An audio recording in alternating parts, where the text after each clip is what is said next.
오늘 제가 드릴 말씀은요, 편하게 들어주시면 됩니다. 한글, 대한민국 보수주의 혁명의 시작이라는 제목으로 제가 나누려고 하는데요. 저는 평소에 이런 생각을 가지고 있습니다. 대한민국 건국은 보수주의 혁명이다. 미국의 독립혁명에 견줄만한 보수주의 혁명이다. 저는 이런 생각을 가지고 있는데요. 대한민국의 보수주의 혁명은 3.1운동을 통해서 태동을 했고, 그리고 이승만 대통령의 건국혁명을 통해서 열매를 맺었다.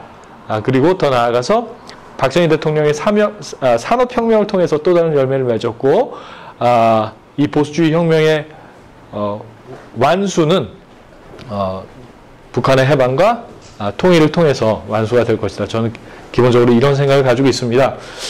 그리고 또 대한민국의 보수주의 혁명은 그 시작은 한글을 통해서 전파된 성경적 세계관에 있다. 제가 이해하고 있는 기본적인 관점인데요. 이런 관점들을 오늘 말씀을 나누면서 나누도록 하겠습니다. 이쪽으로 조금만 하고. 감사합니다. 여기서 앞에 있는 내용들 이렇게 좀 나누도록 하겠습니다. 예, 한글, 복음을 위해 준비된 문자, 그리고 또 보수주의에 대해서 간략하게 좀 개관을 해보고, 이승만 대통령의 건국과 보수주의. 예, 이 부분에 대해서는 근데 또 많은 분들이 이미 알고 계실 것 같은데요. 박정희 대통령은 보수주의자인가요? 어떻게 생각하시나요? 이 주제에 대해서 저희가 좀 정리를 해볼 필요가 있습니다. 왜냐하면은 보수 진영 안에서도 나는 그래 그 꼴통 보수다. 그런데 박정희 대통령이야말로 진보다, 진보주의자다, 이런 말씀을 하시는 분들도 계시고, 그런데 이승만 대통령도 그렇고 박정희 대통령도 그렇고 저희 소위 보수 진영 친대한민국 세력에서 정말 이렇게 감사한 분으로 모시고 있는데, 생각하는 분들인데, 이런 분들을 저희가 보수주의 관점에서 이렇게 정리할 필요가 있을 것 같아요. 그래서 이 주제도 넣어봤고요. 그리고 또 보수주의가 혁명이 가능한가요? 보수주의가 혁명이 가능한가요? 예, 저도 가능하다고 생각합니다. 이게 왜 가능한지, 어떤 의미인지 같이 좀 정리해 보면서 대한민국의 보수주의 혁명에 대해서 나누면서 강의를 마치려고 합니다. 이게 한 50분 하면 되는 건가요? 예, 이게 약간 길어질 수도 있을 것 같은데 열심히 달려보겠습니다. 아유, 감사합니다. 예. 제가 이게, 여기 다들 선배님들 많이 계신데, 저도 이제 나이를 조금씩 먹어가면서 말이 많아지더라고요. 그래서 이게 시간 관리가 조금 안 되는 경향이 있었는데, 대전에서 한번 초청을 해주셨는데, 아침부터 하고 싶은 거 마음대로 해라 했더니 8시간이 지나가도 이게 안 끝나더라고요. 그래서 그런 내용들을 우선 이렇게 정신만 좀 압축해서 오늘 전달할 수 있게 되기를 저도 기대를 합니다. 얼마 전에 한글날이었죠. 그렇죠? 근데 한글이 아시는 분들은 아시겠지만 참 독특하고 정말 대단합니다. 세종대왕 말씀을 주셨는데 세종대왕에 대한 평가도 많이 갈리긴 하겠지만 그런데 이 한글에 대해서 저희가 다시 한번 좀 이렇게 돌아볼 필요가 있을 것 같아요. 여러분, 한글날이 언제였죠? 10월 9일. 10월 9일인데, 혹시 알파벳의 날, 이런 날 있나요? 히라가나의 날, 있나요? 한자의 날. 여기 없어요. 여기 없는데, 한글날만 있습니다. 한글날만. 이 한글이 되게, 독특한 게, 창제 기록이 있는 유일한 문자입니다.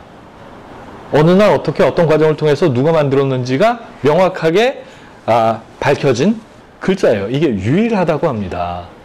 이게 알파벳 글자들, 그러니까 라틴어 계통은 그 문자들이 있는데 이게 어떤 경위로 어떻게 만들어졌는지 혹시 아시는 분 계신가요? 혹시 아시면 저한테 좀 알려주시면 감사하겠습니다. 제가 지금까지 알아본 바로는 이게 창제 기록이 있는 유일한 문자가 바로 한글이었습니다. 그리고 이게 한글 조성 방법이요, 되게 과학적이에요. 여기 보시면은 저희가 저희 애기한테 한글 열심히 가르쳐 주려고 지금 이제 하고 있는데 자음이 14개가 있잖아요. 14개가 있는데 그 14개의 자음이 요 앞에 있는 5가지에서 파생이 된 겁니다.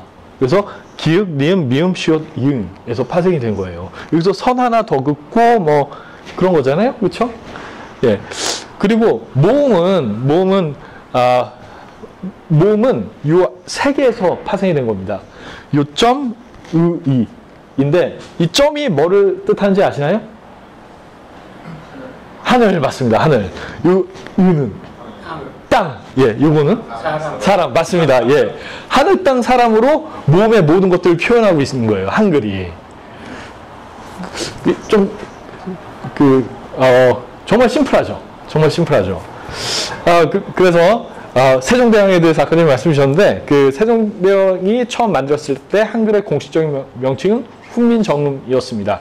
그래서 뭐 저는 요거 나란말싸미 처음 시작할 때 그 예전에 외웠었는데 그 보면 나란말싸미 중국에달라 서로 사르맞지 아니할세 어린 백성이 미루고자 할 때 있어도 제 뜻을 펴지 못할 놈이 하니라 이를 위하여 새로 28글자를 맹가노니 사람마다 수빈이겨 날로 쓰매 편하게 하고자 함이니라. 예, 이런 목적으로 만든 그래서 이렇게 창제 기록이 있는 유일한 문자라는 거 저희가 다시 한번 이 시간을 통해서 확인하고 넘어갔으면 좋겠습니다. 그런데 한글 처음 만들었을 때 다들 아시겠지만 그 당시에 지식인들은 반대했습니다. 우리가 중국을 사대하고 있는데 중국과 다른 문자를 만드는 게 말이 되냐. 이게 또 이렇게 중국에서 우리가 이상한 생각 갖고 있는 거 아니냐. 뭐 이렇게 하면은 어떻게 하려고 하냐. 이거는 우리가 이런 글씨를 만드는 것 자체가 그러니까 중국을 섬기는데 부끄러운 일이다. 뭐 이런 상소를 최만리라는 학자가 올리기도 했습니다. 그래서 언문이라고 표현을 했는데 언문 자체가 한글을 이렇게 낮춰서 부르는 말이었죠. 예, 그런데 이 한글을 새롭게 발견한 사람들이 있습니다. 바로 선교사들인데요. 제가 질문 하나 드리겠습니다. 우리나라에 최초로 전해진 성경이 어떤 성경이었는지 혹시 아시나요? 한자 성경. 일 것 같으시죠? 그쵸? 예. 이게 사실 이렇게 모릅니다. 어떤 분들은 이렇게 경상북도에 도마 유적지가 있다. 뭐 이런 주장을 하시는 분들도 계신데, 그래서 도마가 인도의 복음을 전한 다음에 한반도까지 왔다. 이런 주장을 하시는 분들 계세요. 뭐 정확한 역사적 고증은 더 이렇게 살펴봐야 하는 것이겠지만, 그리고 또 신라 시대에도 기독교가 전파됐던 그런 십자가 문양 이런 것들이 있습니다. 불국사에. 그때 어떤 형태의 이렇게 성경이 전해진지는 잘 모르겠어요. 근데 기록으로 확인되는 최초의 성경이 있습니다. 예. 이게 1816년 이게 충남 서천군 마량진에서 이 당시에 영국 함선 2대가 알세스토하고 리라호라는 배가 해안선을 측량하려고 한반도에 왔습니다. 왔다가 상륙을 해요. 상륙을 했는데 어떻게 했을까요? 그 지역을 담당하는 관리, 그러니까 마량진 첨사 조대복이란 사람이 이상한 배가 왔으니까 너네 뭐 하러 왔냐 이렇게 물어봐야 되잖아요. 근데 말도 안 통하고, 그래서 이거를 살려야 되나 죽여야 되나 고민을 하는 거를 자기가 결정을 할 수가 없으니까 조정에다 우선 보고를 합니다. 보고를 하는데 저희가 지금처럼 이렇게 카톡하거나 전화하거나 그런 게 아니잖아요. 이게 시간이 많이 걸립니다. 그 사이에 이렇게 인사하고 그러면서 약간 이렇게 친분이 쌓인 거예요. 그때 이 선장이 성경을 줬습니다. 성경책을 선물로 줬습니다. 이때 선물로 준 책이 3권이라고 하더라고요. 2권은 잘 모르겠는데 1권은 성경이었습니다. 이 성경이 어떤 성경이었을까요? 예, 영문 성경입니다. 영문 성경인데 어떤 성경이었을까요? 예, 이게 킹제임스 성경이었어요. 이게 근데 우리 쪽 기록에 남아있는 게 아니라 영국 쪽 기록에 남아있는 거예요. 그래서 이게 최근에 발견이 돼가지고 충남에서는 요걸 이렇게 기리는 그런 비석 같은 것도 세우고 이게 사업화하려고 하시는 움직임이 있는 걸 봤습니다. 그래서 대한민국 최초의 전달된 성경은 기록으로 확인된 성경은 킹제임스 성경이었다. 근데 이게 지금 남아 있을까요? 예, 남아 있지는 않습니다. 근데 영국 쪽 기록에는 남아 있어요. 예, 그리고 또 저희가 몇 년을 뚝 뛰어가 보겠습니다. 제가 1832년 이렇게 적어놨는데요. 우선 로버트 모리슨 선교사에 대해서는 저희가 좀 알고 넘어가면 좋을 것 같아요. 이 영국 런던 선교회에서 중국에 파견된 최초의 개신교 선교사입니다. 이분이 1813년, 18년에 신약 성경과 구약 성경을 한자로 번역을 했어요. 한자로 번역해서 이게 한국에 이렇게 들어왔었을 수도 있죠. 그런데 그 1832년도에는 귀출라프 들어보셨나요? 귀출라프? 이 우리나라에 방문한 최초의 개신교 선교사입니다. 이분이 또 독일인데 그 영국 군함 아머스토어를 타고 서해안을 탐사를 했어요. 서해안을 탐사를 했는데 그래서 백령도, 대청도, 소청도 이런 곳에 정박하셔가지고 복음을 전했습니다. 이때 어떤 일이 있었냐? 이때 우선 오시면서 가지고 오신 성경이 한문 성경이었어요. 그러니까 모리슨 선교사가 번역한 한문 성경을 전달했는데 이 사람들이 한국말을 하고 또 그 글자가 있는 거예요. 보니까 이게 한글이라는 게 있어요. 그래서 주기도문을 최초로 한글로 번역했습니다. 이때. 예. 그래서 이게 백령도가 그런 의미가 있는 곳이라는 것을 여러분께서 기억해 주시면 감사하겠습니다. 그런데 이게 또 적극적으로 선교가 되고 전파가 되고 그랬던 건 아닌데요. 그래서 이제 또 몇십 년 훅 건너뛰도록 하겠습니다. 1866년 앞에 있는 분이 누구죠? 모리스가 아니라 로버트 토마스 선교사. 토마스 선교사의 순교 아시죠? 순교. 이분이 65년도에 잠깐 조선에 오셨어요. 그랬다가 다시 가셔서 66년도에 오셨다가 제너럴 셔너너 타고 오셨다가 여기 순교 당하셨는데 그런데 이분이 내용을 보면은 어떤 면에서는 되게 기구합니다. 이게 중국에 선교하러 왔다가 거기서 사랑하는 아내를 잃고 자식도 잃고 그리고 이제 조선에 복음을 전하러 왔다가 잠깐 왔다 갔다가 다시 왔는데 오자마자 이제 또 목 잘리고 이렇게 됐어요. 이렇게 됐는데 되게 어떻게 보면 이렇게 덧없는 죽음인 것처럼 보이잖아요. 그런데 이때 목 자른 사람이 박춘권이라는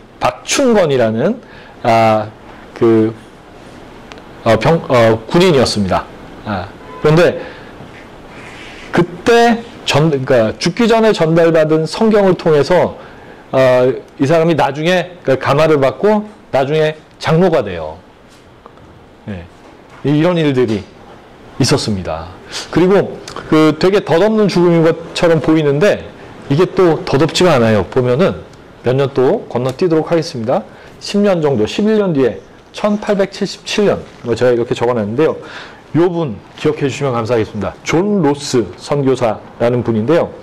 이분도 원래 중국 선교사였어요. 근데 조선이라는 나라가 있다 이런 얘기를 듣고 이제 토마스 선교사가 순교한 이야기를 듣습니다. 근데 그걸 받고 또 불을 받으신 거예요. 이게 토마스 선교사라는 분이 이렇게 조선에 복음을 전하러 가셨는데 거기서 또 바로 순교당하셨는데 일반적인 사람들 같은 경우에는 조선이 되게 이상한 나라다 가면 안 되겠다 이런 생각을 할 수도 있겠지만 이분은 이야기에 도전을 받고 조선에 대해서 관심을 갖게 됩니다. 그래서 조선 선교에 나섰는데 처음에는 그러니까 만주 쪽으로 갔어요. 만주 쪽으로 갔다가 고려문, 지금의 의주, 단동, 그 부근이라고 합니다. 그래서 의주상인 이응찬이라는 사람하고 만납니다. 그래서 이응찬에게 한글을 배웁니다. 그리고 한글로 성경을 번역을 해요. 그래서 여기 한번 좀 보실게요. 이게 되게 이상한 암호문 같죠, 그렇죠? 암호문 같죠. 저희 한번 근데 찬찬히 보시면은 분석을 할 수가 있습니다. 저희가 한번 찬찬히 보도록 하겠습니다. 요게 대선말 보이고자 한다. 이 영어가 있어요. 여기 보면 조선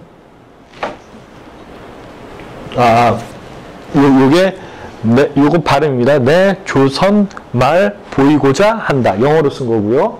요 밑에 보시면 I Korean was run want. 예, 영어로 이렇게 다 써놓은 거예요. 그래서 내 조선말 보이고자 한다. 나 조선말 배우고자 한다. 라는 뜻입니다. 요거 한번 보실까요? 그 다음에 내 나를 선생 대접 하갔노니 you, me, teacher, engage, will. 영어가 더 쉬워요. 어떤 면에서 내 나를 선생 대접 하갔노니 너 나 선생 대접할래? 이응찬이 이렇게 얘기한 거죠. 그러니까 요 존 로스 선교사님이 나 조선말 배우고자 한다, 배우려고 한다 이러니까 이응찬이 너 나 그럼 선생 대접할래? 물어본 거예요. 그러면 대답합니다. 내 대접 하솔리. 내가 대접하겠다 라는 뜻이죠. 얼마나 주겠음마? 얼마 줄래? 돈 얼마 줄래? 한 달에 넉량. 한 달에 이제 보이시죠? 좀 그렇죠? 좋은 선생은 몇 명이 되고만 마음이 이게 무슨 말이죠? 발음도 안 되는데. 그래서 good teacher should Chinese speak no. 그러니까 좋은 선생은 마땅히 중국말, 대국말, 중국말 안다. 너 아냐 이렇게 묻는 거죠. 여기 보면 조선말 배우기 쉽다. 조선말 배우기 쉽다라는 말입니다. 이게 이게 상형 문자, 암호문 같은데 그래도 이제 해독이 되시죠. 그렇죠? 이게 저도 이게 처음에 읽으면서 이게 되게 재밌었는데 그런데 이게 표준 한국어일까요? 표준 한국어일까요? 예, 그렇죠. 그러니까 그 당시에 뭐 표준 한국어라는 말도 사실은 없었겠죠. 이응찬이 어디 사람이라고 제가 말씀드렸죠? 의주 사람. 의주가 평안도인가요? 함경도인가요? 예, 평안도. 아니, 전 처음에 헷갈렸어요. 이게 평안도입니다. 평안도. 그런데 이게 평안도 사투리로 처음 한국말 교본이 생긴 거예요.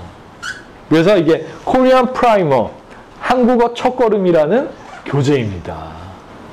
이게 1877년도에 만들어진 거예요. 그런데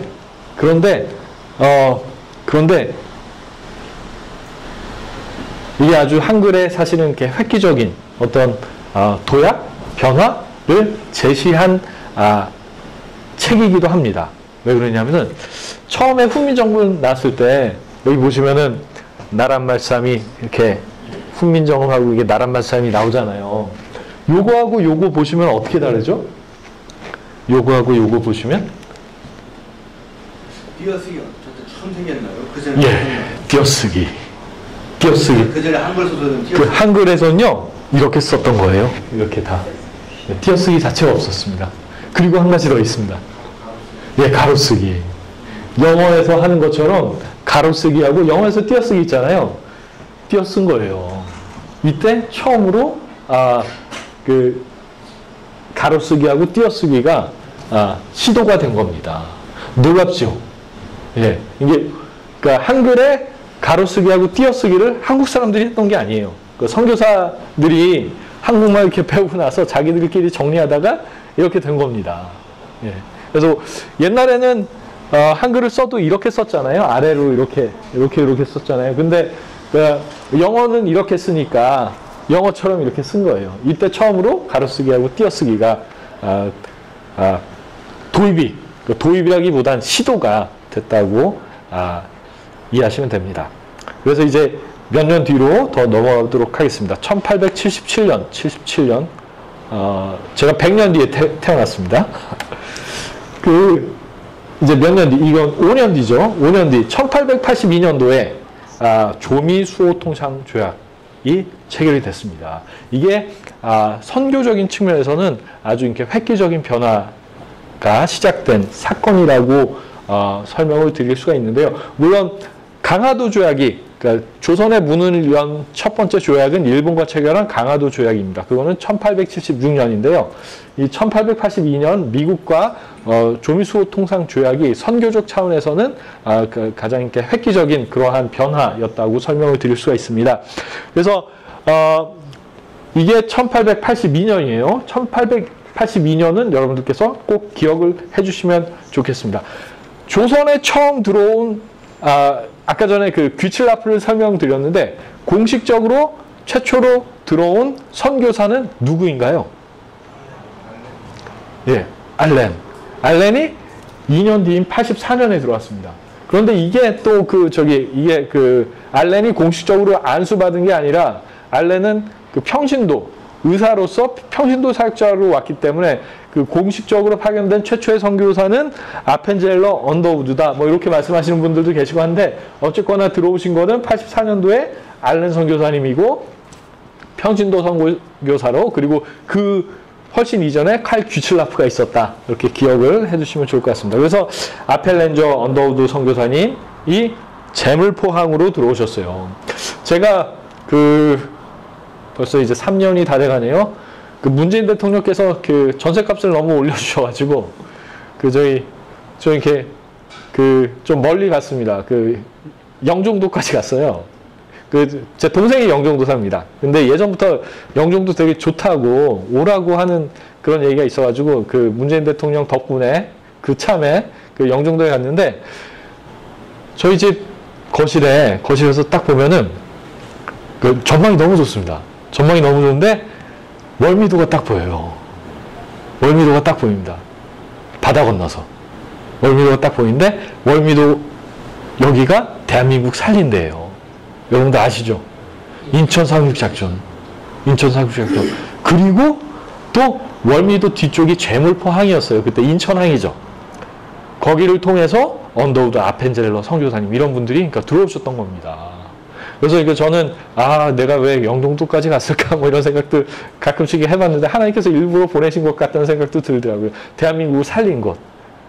인천 상륙작전의 기적이 시작된 곳. 이것을 이렇게 매일매일 보면서 또 이렇게 기도하면서 살아가고 있는데요. 아펜젤러 언더우드 선교사님이 85년도에 그래서 들어오셨어요. 그리고 86년도에 헐버트 선교사님, 88년도에 게일 선교사님이 들어오셨습니다. 아펜젤러 언더우드 선교사님이 들어오실 때 성경책을 가져오신 게 있어요. 어떤 성경책이냐? 옆에 있는 겁니다. 85년도에 최초로 일본 유학생 이수정이라는 분이 국한문 성경, 한글하고 한문이 섞여 있는 성경을 번역을 했습니다. 자체적으로 일본에서. 그래서 이분들이 일본에 잠깐 들렸다가 제물포로 들어오셨는데 그때 이 성경책을 가지고 오셨어요. 보시면은 여기도 띄어쓰기 없죠, 그렇죠? 띄어쓰기 없고 아래로 써져 있습니다. 그래서 이렇게 신마가복음 언해라는 그 성경책을 가지고 오셨는데 여러분께서 기억하셔야 될 것은 82년도에 조미 수호 조교를 체결하면서 문이 열렸다. 선교사들에게 문이 열렸다. 그리고 나서 대한민국에서 놀라운 일들이 많이 진행이 됐습니다. 여기 보이시나요? 제가 이걸 좀 크게 보여드릴 수가 있는지 모르겠는데 이게 한영자전입니다. 한영자전. 사전입니다. 최초의 사전이에요. 최초의 사전인데 여기 보시면은 Concise Dictionary of the Korean Language in two parts 해서 Korean English, English Korean. 호레이지 그랜트 언더우드 선교사님이 and assisted by 이게 잘 안 보이네요. 헐버트하고 게일. 그래서 이건 선교사님들이 선교하려다 보니까 한영 사전 만드신 거예요. 그리고 문법도 정리를 하십니다. 문법도 정리하시고 그리고 이렇게 성경책도 한글로 번역을 적극적으로 하기 시작하셨고 독립신문 만들 때 헐버트 선교사님이 아주 큰 역할을 하셨습니다. 독립신문 이게 가로쓰기는 안 돼 있어요. 근데 가만히 보시면 여기 띄어쓰기는 반영이 됐습니다. 이 띄어쓰기가 반영이 된 게 헐버트 선교사님의 그 역할이었다고 설명을 합니다. 그래서 84년 이후에 84년도에 저희가 82년도에 열렸고 84년도에 처음으로 알렌 선교사님 들어오셨고 그리고 85년도에 언더우드 아펜젤러 들어오셨습니다. 이러면서 이제 그 조선 땅에 복음 전파가 적극적으로 이어지는데요. 한글과, 그러니까 성경책을 어쨌거나 이렇게 번역을 해야 되니까 이분들이 한문으로 번역을 하려고 보니까 한문을 일반적인 사람들이 모르는 거예요. 모르는데 한글이라는 게 있다라는 걸 발견을 하신 거죠. 선교를 하시려다 보니까. 그리고 이 한글에 대해서 이분들이 뭐 자세히 보시면은 여러 가지 일들이 있는데 너무 이게 과학적인 언어다 놀라기 시작합니다. 그리고 정말로 많은 한글 책들을 이분들이 쓰셨어요. 여기 보이시는 게 보이시나요? 이게 작아가지고 안 보이실지 모르는데 3인 필지입니다. 3인 필지. 3인 필지가 최초의 지리 교과서입니다. 이거를 헐버트 선교사님이 쓰셨어요. 여러분들 세계에서 제일 높은 산이 어디죠? 에베레스트. 한국에서, 조선에서 에베레스트를 최초로 소개한 책입니다. 네. 저희는 뭐 이렇게 다 알잖아요. 근데 이 책을 통해서 에베레스트, 아프리카, 뭐 이런 내용들이 소개가 됐던 거예요. 초학원문, 그리고 뭐 이런 책들, 이게 다 선교사들을 통해서, 만들어졌습니다. 왜? 복음을 전하기 위해서. 복음을 전하려고 보니까 한문은 너무 어려운데 한글은 너무 쉬운 거예요. 자기들도 한 달 만에 다 배워버리니까. 그리고 또 이게 한문 글자를 배우려고 보니까 또 이게 왜 이렇게 만들었는지 분석을 해야 되잖아요. 자기들이 분석을 해보니까 너무 과학적인 거예요. 그래서 놀랍니다. 그래서 호머 헐버트 선교사님 같은 분은 이렇게 말씀하셨어요. 한글은 현존하는 문자 가운데 가장 우수한 문자다. 그래서 호머 헐버트 선교사님은 한국인보다 한국을 더 사랑하는 선교사라고 이렇게 얘기를 평가를 받으시는 분인데 1889년도에 뉴욕 트리뷴에 한글의 우수성을 소개하는 칼럼을 쓰셨습니다. 거기 보시면 한민족은 세계에서 가장 빼어난 민족 중에 하나다. 한민족은 보통 사람도 일주일이면 터득할 수 있는 가장 완벽한 문자인 한글을 발명했다. 이러한 평가를 한국 사람들, 조선 사람들이 먼저 한 게 아니라 선교사님들이 하신 거예요. 그리고 보시면요, 이게 좀 자세히 알고 계실 필요가 있습니다. 알파벳과 비슷한 한글은 완벽한 문자다. 조선어 철자는 철저히 발음 중심이다. 그래서 영국이나 미국에서 오랫동안 갈망했지만 성공하지 못했던 과제가 조선에서는 수백 년 동안 현실로 존재했다. 이게 무슨 말이냐 하면요, 한글은 철저하게 발음 기호잖아요, 사실. 그렇죠? 영어는 발음 기호인가요? 이게 아니에요. 보면은 애플 어떻게 하죠? A잖아요. 근데 A라고 하고 아프리카는 또 A잖아요. 그러니까 영어에서는 이게 사실 통일이 안 됩니다. 스페니쉬는 통일이 됐죠. 근데 영어에서는 통일이 안 된 거예요. 근데 이 문제가 어쨌거나 한글에서는 수백 년 전에 해결이 됐다라고 설명을 하신 겁니다. 그리고 또 한글은 최소의 글자 수로 최대 표현을 할 수 있다. 영어는 모음 5개를 여러 방법으로 발음하기 때문에 이런 체계가 불가능하지만 한글은 획을 하나만 추가하면 이중모음을 만들 수가 있다. 그 이중모음을 해결하는 것도 한글에서는 영어보다 훨씬 더 체계적이고 쉽고 과학적인 겁니다. 그래서 이런 것들을 누가 발견하셨다고요? 선교사님들이. 복음을 전하려고 보니까. 그래서 한글의 우수성은 한국 사람들이 처음에 발견한 게 아니에요. 그래서 이 선교사님들을 통해서 발견됐다는 것을 여러분께서 오늘 기억하시면 좋겠습니다. 그리고 제임스 게일 선교사님, 여러분 춘향전, 구운몽, 심천전 이런 거 아시죠? 이거를 최초로 영어로 번역하신 분입니다. 그래서 해외에다가 소개하신 분이에요. 그래서 그리고 또 철로역정 아시나요? 철로역정? 존 버전의 철로역정을 최초로 한글로 번역하신 분이에요. 훌륭하신 분이죠. 되게 대단하신 분인데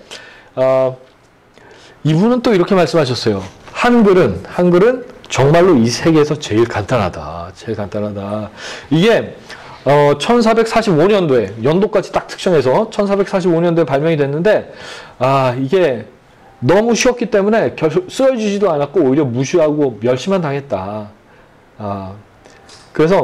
그런데 이 한글이란 글자가 하나님의 신비로운 섭리 아래서 선교를 위해서 준비가 됐다. 이게 참 신기하게도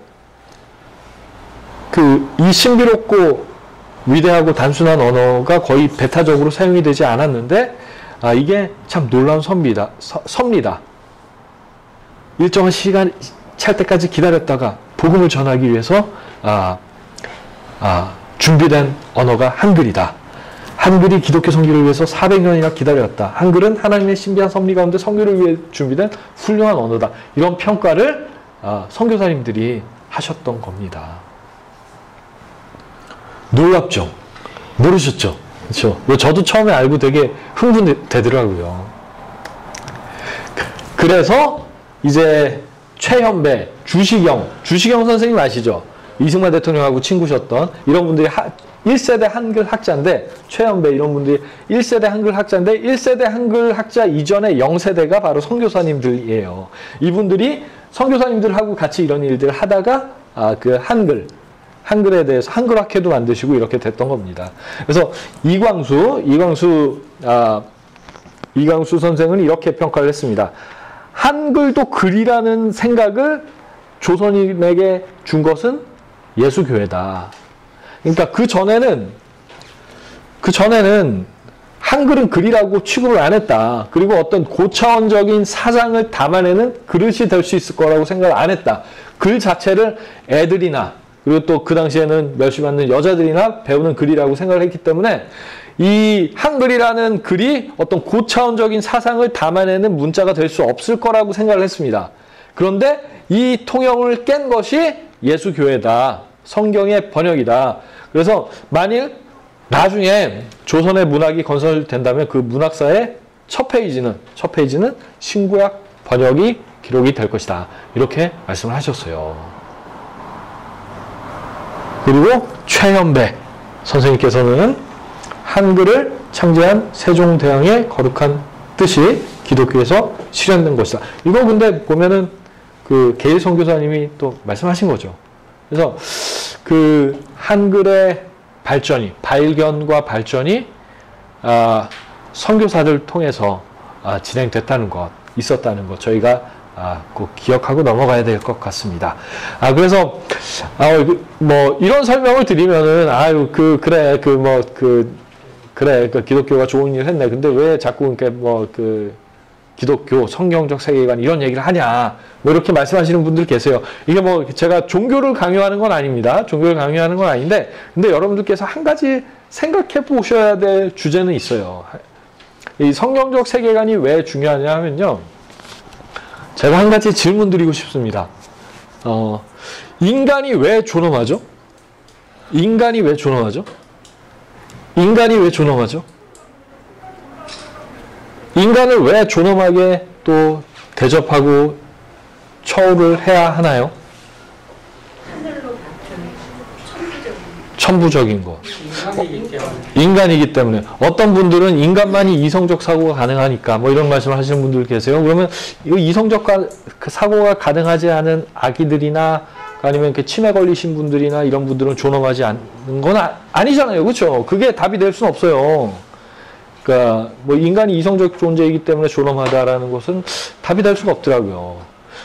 그러니까 저는 인간은 왜 존엄한가에 대한 유일한 해답은, 제가 지금까지 찾은 유일한 해답은 모든 인간은 하나님의 형상대로 창조된 자유롭고 존귀한 존엄한 존재이기 때문이라는 설명밖에 제가 아직 정확한 답을 찾지 못했습니다.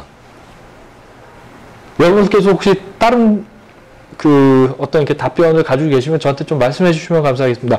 불자분들께서는 뭐 천산, 천하, 유아, 독존 뭐 이런 것들을 말씀하시는 분들이 계셨는데 제가 설득은 안 되더라고요. 이게 천산, 천하, 유아, 독존과 천상, 천하, 유아, 독존이 충돌하면 어떻게 되는 거죠? 예. 그래서 이 성경적 세계관이 인류 사회에 제시한 보편적인 가치 기준들이 있습니다. 인간의 존엄, 책임 있는 자유, 진실, 진리, 뭐 이러한 가치들은 사실 기독교라는 종교를 떠나서 인류 사회의 토대를 이루고 있는 보편적인 가치 기준이 됐거든요. 그러한 의미에서 이 성경적 세계관의 뿌리를 이해하는 것이 저는 이렇게 중요하다고 생각합니다. 크리스찬이 아닌 경우에도. 예, 그래서 이 성경적 세계관에 대해서 이렇게 제가 말씀드렸는데요. 저희가 작년에 헤리티지 파운데이션, 그 미국 연수를 잠깐 다녔는데 거기 보면 헤리티지 파운데이션을 다녀왔습니다. 이 트루스 포럼이 보수주의를 표방을 하고 있는데 헤리티지 파운데이션이 미국에서 보수주의에 가장 권위 있는 그런 싱크탱크인데요. 저희 트루스 포럼은 참고로 이 헤리티지 같은 싱크탱크로 발전해 나가려고 합니다. 그런데 이 헤리티지라는 것도 미국 사회의 헤리티지라는 것도 결국엔 이게 유대 기독교 세계관입니다. 성경적 세계관에 바탕을 두고 뿌리를 내리게 된 이 보편적 가치들, 인간의 존엄, 책임 있는 자유, 진리, 진실 이러한 가치들이 이 성경적 세계관, 유대 기독교 세계관을 통해서 서구 문명의 기초가 됐던 거죠. 이 기반이 현재의 서구 문명을 만들어낸 기반이었다는 것, 이런 것들을 저희가 좀 이해할 필요가 있을 것 같아요. 이 진리, 진실, 거짓말하면 안 된다. 제가 이게 장가가 많이 늦어가지고 이제 아기가 이제 첫째가 5살입니다. 만 5살. 제 몽골 친구가 있어요. 몽골 친구는 제 나이에 손주가 있었습니다. 네. 뭐 20대면 이제 애들 낳고 그러더라고요.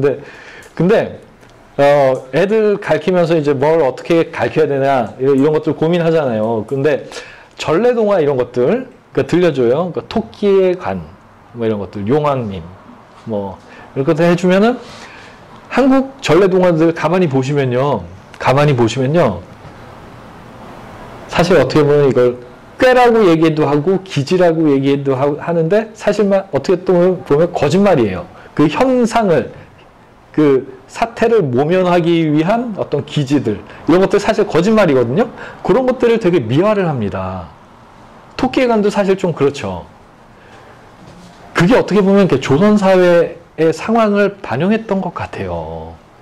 그렇게 하지 않으면 살 수 없었던 그 관리들한테 착취당하고 하는 상황에서 그렇게 하지 않으면 살아갈 수 없었던 그런 문화적 토대가 그런 이야기들 속에 남아있는 것 같아가지고 애한테 이런 거 들려주면서도 이게 여러 가지 생각이 참 이렇게 많이 들었습니다. 많이 들었는데 거짓말하면 안 된다. 모든 인간은 자유롭고 존엄하다. 그리고 그 자유의 본질적인 목표는 창조주이신 하나님을 진리를 찾고 사랑하는 것이다. 그 사랑의 관계를 누리는 것이다. 이러한 관념 자체는 사실 기독교 세계관을 통해서 특히 개신교 세계관을 통해서 뿌리가 내리고 이게 보편적인 토대로 자리를 잡게 됐습니다. 이슬람만 하더라도 비슷한 듯 하지만 관념 자체가 완전히 달라요. 자비의 하나님을 얘기하지만 마음대로 죽일 수도 있는 거예요. 존엄하다? 하나님의 형상대로 창조되었고 존엄하다? 이런 관념 자체는 사실 이슬람에서 찾아보기는 또 어렵습니다. 그래서 이 성경적 세계관이 인류 사회에 제시한 이런 보편적 가치, 기준들 이런 것들을 다시 한번 좀 우리가 살펴볼 필요가 있을 것 같습니다. 이게 뭔지 아시나요? 예? 베라자노 네로우즈 브리지인가 뭐 그런 거라. 어디 있는 거죠, 그거는? 뉴욕에 있는. 샌프란시스코. 이거는 뉴욕의 세계 최초 현수교인가 그냥. 예, 맞습니다. 이게 뭐냐면요, 뉴욕에 있는 갑자기 이름이 생각이 안 나네요, 저도. 브루클린 대교. 예, 브루클린 대교예요. 여기 가보신 분. 저도 미국을 자주 못 가봐가지고 작년에 처음 봤어요. 작년에 처음 봤는데 가보시면요, 선생님 말씀하신 것처럼 이게 세계 최초의 현수교인데 이거 지을 때 사람들 많이 죽고 막 그랬습니다. 근데 가보시면요, 정말 웅장합니다. 정말 웅장해요. 그냥 사진으로 그 느낌이 잘 전달이 안 되는데 가보시면 정말 웅장해요. 웅장한데 이게 언제 건설이 됐을까요? 세계 최초입니다.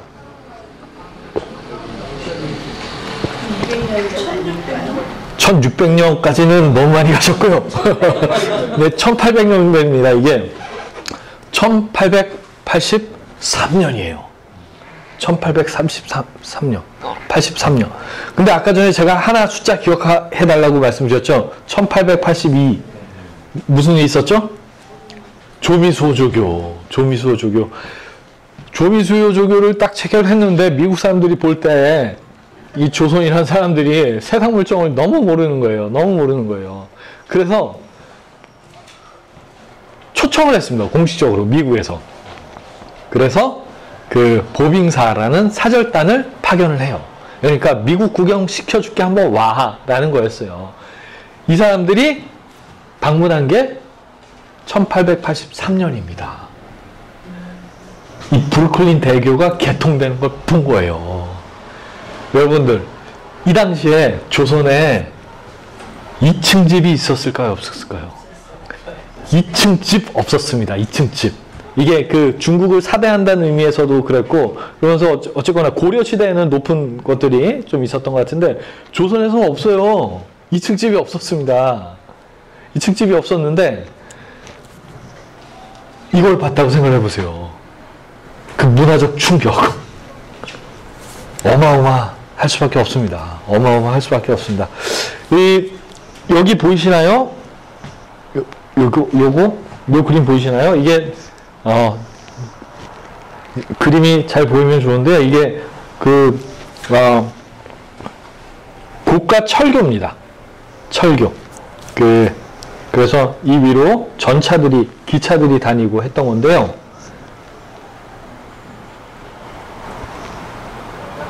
보빙사 사절단이 갔을 때 이게 있었어요.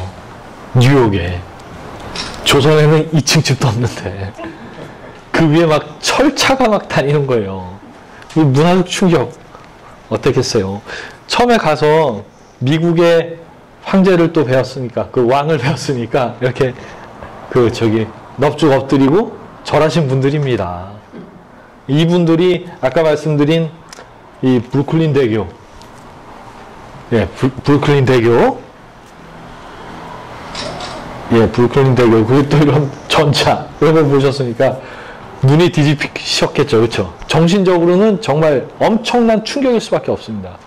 미국 대통령이 보니까 이 사람들이 막 넙죽 절하고 이런 게 세상 물정을 너무 모르는 거예요. 그래서 안 되겠다. 미국만 보지 말고 세계 일주 한번 해라. 해서 보내줬습니다. 그래서 이집트까지 가요. 스핑크스까지 봅니다. 이 사람들이 처음으로 본 거예요. 이때 간 사람이 민영익이라는 사람이 있고, 박영효. 아시죠? 이런 분들. 근데 돌아오고 나서 1884년도에 무슨 일이 있었죠? 갑신정변. 이 박영효 연루됐고, 그래서 이런 문화적 충격을 받은 사람들이 그런 일들을, 왜냐면은 너무 다르니까, 이런 것들을 이렇게 체험하고 했으니까 갑신정변을, 그런 변화들을 이렇게 추구하게 됐던 겁니다. 이 시대적 상황과 맥락들을 짜맞춰 보면요, 이게 사실은 되게 놀라워요. 되게 놀라운데, 제가 여기 숫자들을 그래서 이렇게 적어 놨습니다. 1882년, 뭐라고 했죠? 수호조교, 그리고 83년이 브루클린 대교, 84년이 갑신정변. 갑신정변 때 칼 맞은 사람이 있습니다. 누구죠? 민혁이. 이 사람을 또 치료해 준 사람이 있습니다. 알렌. 이게 이렇게 이어져요. 이렇게 이어지면서, 조선의 이런 과정들을 통해서 복음이 전파가 됐다. 그런데 그 당시에 그 역사적, 시대적 흐름은 정말 정신없었어요. 1895년 뭐죠? 1895년 가벼경장은 94년이더라고요. 95년 청일전쟁. 청일전쟁에서 이게 청나라 패해버리죠. 이 청나라를 하늘로 모셨는데, 그래서 청으로부터의 독립 얘기하면서 1886년도에 뭐가 세워지죠? 독립문이 세워집니다. 그리고 나서 세상은 계속 바뀌어요. 그 10년 있다가 1905년도에 뭐 있었죠? 러일 전쟁에서 일본이 또 승리합니다. 그러면서 을사보호조약 체결되고, 이렇게 소용돌이 속으로 지나갔던 조선의 역사가 요 숫자들 안에 녹여져 있는데요. 이 독립문, 영문문 허물고 독립문 그래서 이렇게 세웠던 게 1886년도입니다. 이런 숫자들이 사실 숫자만 보면은 참 이렇게 머릿속에 안 들어와요. 그런데 그 당시 있었던 일들을 이렇게 체계적으로 종합을 해보면은 참 이렇게 입체적으로 여러 가지 저희 생각들을 정리해 볼 수가 있는데요. 제가 말씀드리고 싶은 거는 이런 소용돌이 가운데 한글을 발견한 선교사들을 통해서 조선에 복음이 전달이 됐던 거. 근데 복음과 함께 이런 성경적 세계관이 제시하는 보편적 가치들, 모든 인간의 자유와 존엄, 그리고 그 진리, 진실, 뭐 이러한 보편적인 가치관들이 조선 사회에 전달이 되었다는 것, 전파가 되었다는 것, 여러분들께서 함께 기억하시면 좋겠습니다. 그래서 이제 벌써 시간이 이렇게 됐네요. 이게 제가 이제 보수주의 세계관에 대해서 하려고 하는데 어떻게 할까요? 예, 하겠습니다. 예. 이게 이러다가 8시간 가더라고요. 이게 제가 한 2-30분 정도만 더 하도록 하겠습니다. 보수주의에 대해서 저희가 좀 정리를 해봤으면 하는데요. 보수주의가 뭔가요? 보수주의가 뭐죠? 사회적인 사람이 사회주의자인가요? 아닙니다. 그렇죠? 이게 황성주 위원님이 이렇게 정리해 주셨는데, 사회적인 사람이 사회주의자가 아니듯이 보수적인 사람이 보수주의자가 아닙니다. 그리고 보수라는 건 뭔가를 지키는 건데 그러면은 과거의 것을 다 지키는 게 보수주의인가? 중국에서 개혁 개방될 때요, 등소평이 개혁 개방할 때 그 반대한 사람들이 있었어요. 그 중국 안에서 보수파라고 했거든요. 근데 이 보수파가 그럼 보수주의자인가요? 아니에요. 그러면은 뭐를 지켜야지 보수주의자라고 얘기를 할 수가 있을까요? 그 문제를 저희가 조금 정리를 해보도록 하겠습니다. 예, 우선 보수와 진보. 보수하고 진보하고 이렇게 대립하는 개념으로 많이 이해하시는데, 이거 한번 짚고 넘어가면 좋겠어요. 보수의 반대가 뭔가요? 보수의 반대.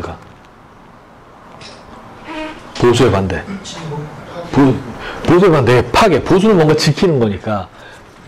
진보의 반대는 퇴보. 예, 그래서 진보하고 퇴보가 반대되는 개념이지, 진보하고 보수가 이게 반대되는 개념이 아니거든요. 그리고 인류 역사를 이렇게 돌이켜 보면요, 저는 이게 인간의 존엄과 책임 있는 자유, 진실의 가치, 그러니까 진리의 가치, 이런 것들을, 이러한 보편적 가치들을 지키는 것이 보수주의라고 이해를 하는데, 인류의 역사를 보면 의미 있는 진보는 이러한 보편적인 가치가 제대로 보수되었을 때, 지켜졌을 때만 이루어졌습니다. 그래서 이 보수와 진보라는 개념이 사실은 이게 대립하는 개념이 아니에요. 이게 구도가 이렇게 형성이 되긴 했는데, 대립하는 개념이 아니라는 것 저희가 한번 정리하고 넘어갔으면 좋겠고요. 예, 그리고 최근에는 뒤로 가네. 최근에는 이런 말씀 하시는 분들이 계세요. 대세, 반대세. 이게 보수 진보 구분은 이게 사회주의자들이 전략적으로 만든 거니까 이걸 우리가 탈피하고 다른 구도를 만들어야 된다. 그래서 대세와 반대세. 이게 뭐냐? 대한민국 세력과 반대한민국 세력으로 나뉘어야 된다. 저 이거 동의합니다. 이천 교수님께서 최근에 이런 주장 적극적으로 하고 계신데, 이전에도 사실 이런 주장들이 많이 있었습니다. 저도 공감하거든요. 근데 그럼에도 불구하고 사실 보수주의가 무엇인지에 대해서 이해하는 것은 필요합니다. 왜냐하면은 대한민국 건국한 세력의 정신, 사상적인, 정치 철학적인 바탕이 보수주의이었기 때문입니다. 그런데 보수주의에 대해서 최근에 많은 관심들이 조금 일어나긴 했는데, 설명하시는 분들도 사실 되게 분분하시고 이게 체계적으로 잘 정리가 안 돼 있어요. 근데 미국에서도 그랬습니다. 그래서 오늘 간단하게 이 보수주의의 전체적인 맥락을 정리를 해봤으면 좋겠어요. 저희 트루스 포럼의 보수주의, 이렇게 설명을 합니다. 프랑스 혁명에 대한 반성적 고찰에서 시작하고 미국의 건국과 성장을 통해서 발전한 사상입니다. 그리고 그 뿌리는 유대 기독교 세계관, 성경적 세계관에 두고 있습니다. 우선 간단하게 이렇게 설명을 드리는데요. 좀 자세히 살펴보도록 하겠습니다. 여러분 뒤에 사진 보이시죠? 이 사진, 저 여자가 누군가요? 예. 잔다르칸이에요. 잔다르칸입니다. 상징적인 사람? 예, 상징적인 사람 맞습니다. 아, 선생님 그 핵심적인 내용들을 계속 말씀해 주시네요. 이 여자가 키가 되게 커요, 그렇죠? 이게 프랑스 혁명을 대표하는 사진이잖아요. 뒤에 있는 사진이, 그렇죠? 여자가 되게 커요. 이게 사람이 아니에요. 예, 그 자유의 여신입니다. 자유와 이성의 여신입니다. 그 마리안느라고 해가지고 뭐 그 자유의 여신상 있잖아요. 그게 그 상징하는 건데 결국엔 자유와 이성의 여신이에요. 그러니까 여기서 한 가지 말씀드리고 싶은 거는 미국의 독립혁명은 성경적 세계관을 바탕을 두고 어쨌거나 그 토대 위에서 진행된 혁명인데 프랑스 혁명은 그런 혁명은 아닙니다. 프랑스 혁명은 자유와 이성을 내세우면서 진행이 됐던 혁명이에요. 프랑스 혁명가들은요, 인간 이성을 절대적으로 신뢰했습니다. 인간 이성을 절대적으로 신뢰하면서 이성에 기반한 사회적 설계를 통해서 유토피아가 가능하다고 믿었어요. 그러면서 철저하게 인간의 영성, 하나님의 섭리 이런 것들은 완전히 부정했습니다. 그렇기 때문에 프랑스 혁명가들이 혁명하고 나서 교회를 다 무너뜨리고 그것을 이성과 철학의 신전으로 다 바꿔버렸습니다. 바꿔버리고 이 여신이라고 했잖아요. 그래서 배우를 분장시켜가지고 자유와 이성의 여신이라고 하고 자유와 이성의 여신을 섬기도록 했어요. 예, 그게 프랑스 혁명입니다. 이게 처음에는 근데 이 당시에 프랑스, 유럽에 문제가 없었던 게 아니잖아요. 그렇기 때문에 그 당시에 많은 지식인들이 프랑스 혁명에 대해서 많은 기대를 했습니다. 뭔가 새로운 세상을 만들어주는 그런 계기가 될 수 있지 않을까. 에드먼드 버크라는 사람도 사실 그런 기대를 했어요. 그런데 프랑스 혁명이 진행되는 거 보니까 이게 이상하게 가는 거예요. 로베스피에르 아시죠? 로베스피에르가 1년 동안 집권했을 때, 집권한 1년 동안 프랑스 파리 광장에서 몇 명이 죽었을까요? 예? 몇 명이 죽었을까요? 8천 명? 10만 명? 5만 명? 예, 연구에 따라 다를 수 있겠지만 제가 알고 있는 숫자는 한 3만 5천 정도 됩니다. 3만 5천이면 어떻게 되냐? 하루에 100명씩 단두대 기요틴으로 목 자른 거예요. 기요틴이 사형제도에서는 상당히 평등을 강조한 사형기구입니다. 로베스피에르가 직접 개발했어요. 모든 사람의 죽는 방법은 동일해야 된다. 평등을 실현했죠. 예, 사형 집행 방법에 있어서는. 그래서 근데 로베스피에르도 결국에는 자기 자신도 기요틴으로 죽게 됐는데, 로베스피에르가 집권한 1년 동안 3만 5천 명이 그렇게 목 잘렸고, 파리 광장에서 방대라는 지역이 있어요. 방대라는 지역은, 야, 혁명가들, 니들이, 난 솔직히 뭔 얘기하는지 모르겠어. 그리고 프랑스는 그때 이전에 위그노 학살 이런 것들이 있었기 때문에 그 당시에 대부분 카톨릭이었거든요. 나는 신부님들하고 잘 지내는데? 나 성당 다니면서 잘 살고 있는데? 난 니들이 무슨 얘기하는지 잘 모르겠어. 이 혁명에 반대한다는 이유만으로 30만, 40만 명이 학살당했습니다. 그리고 기록을 보면요, 아주 잔인해요. 저항할 수 없는 아기들은 말굽으로 그냥 밟아 죽였대요. 그리고 그때 사진들이, 그러니까 그림들 보면은 아기를 이렇게 데리고 있다가 쌍 던져서 창으로 뚝. 예, 이런 사진들이. 그리고 또 공화주의 세례라고 해서 결혼 안 한 남자 여자들 빨개 벗겨가지고 수장시켜버려요. 이걸 공화주의 세례라는 조롱이죠, 조롱. 예, 그러니까 이런 사람들이 공화주의를 외치면서 자유평등 박애를 외치면서 그런 학살을 자행했던 겁니다. 인간 이성을 빙자한 광기와 만행이 폭주하게 된 거죠. 이런 걸 보면서 에드먼드 버크가 나도 처음에는 프랑스 혁명이 뭔가 새로운 세계를 가져올 거라는 희망적인 메시지를 봤는데 이게 아니다. 그리고 이런 혁명이 영국에서는 있어서는 안 되겠다라고 하면서 정리한 책이 바로 프랑스 혁명에 관한 성찰입니다. 이것이 정치 철학으로서의 보수주의의 시초가 되는 책이라고 얘기를 많이 하시는데요. 그런데 이 보수주의 정치 철학, 프랑스 혁명에 관한 성찰이 하늘에서 뚝 떨어진 게 아니에요. 프랑스 혁명에 관한 성찰을 한번 보신 분 계신가요? 아, 보셨어요. 아유, 대단하십니다. 이거 보시면요. 앞쪽에 프라이스 박사의 오류라고 나옵니다. 프라이스 박사. 이 프라이스 박사가 사실은 목사예요. 이 프라이스 목사라는 사람이 설교 시간에 프랑스 혁명을 막 찬양하는 설교를 한 거예요. 거기에 대해서 에드먼드 버크가 비판을 합니다. 프라이스 목사의 설교는 잘못됐다. 왜냐하면 그의 설교는 기독교적인 사랑의 정신을 전혀 반영하지 못하고 있다라는 게 그 프랑스 혁명에 대한 비판의 출발입니다.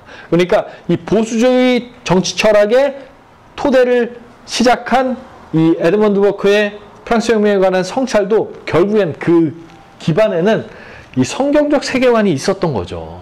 그래서 보수주의 정치 철학이라고 하는 것은 다시 말해서는 사실 성경적 세계관이라고 이해를 하시면 됩니다. 그리고 또 이거를 굳이 이게 뭐 학문적으로는 이런 것들 종교적인 거 다 빼야지. 이게 사실 이렇게 프랑스 버전의 라이시 때인데요. 이렇게 해버리면은 보수주의를 그러니까 성경적 세계관과 분리해서 이해하는 건 사실 불가능해요. 불가능하고 바람직하지도 않고요. 그래서 보수주의의 속성을 저희가 정리를 해보면은 그 혁명가들의 속성을 저희가 살펴보면 보수주의의 속성을 정리를 할 수가 있습니다. 반대로. 아까 말씀드린 것처럼 프랑스 혁명가들은 인간 이성을 절대적으로 신뢰하고 사회적 설계를 통해서 유토피아를 추구했어요. 그런데 이 보수주의자들은 아니야. 이게 인간 이성이 절대적인 게 아니라 분명히 한계가 있어. 인간의 인식론적인 한계가 있다. 인간의 부족함을 겸손하게 인정해야 된다라는 자세에서 출발합니다. 이게 중요해요. 이게 중요합니다.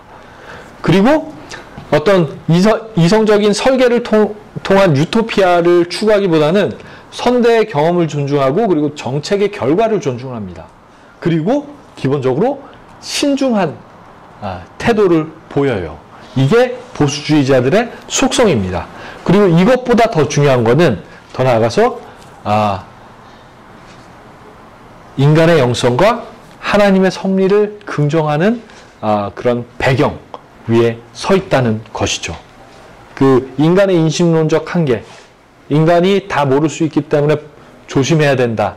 이러한 태도나 자세가 결국에는 인간의 영성, 인간의 이성으로만은 다 이해할 수 없는 인간의 영성과 하나님의 섭리를 긍정하기 때문입니다. 그래서 이런 것들이 기본적으로 보수주의자의 속성이라고 이해를 하실 수가 있는데요. 그래서 보수주의를 뭐 여러 가지 형태로 정리를 해볼 수가 있지만 인간의 부족함을 겸손하게 인정하는 자세라고 이해할 수 있고요. 그리고 또 하나님의 섭리를 인정하고 보편적 가치를 수호하는 것. 제가 조남이 갑자기 생각이 안 나는데 지난 회기에서 정 교수님 한국 사시는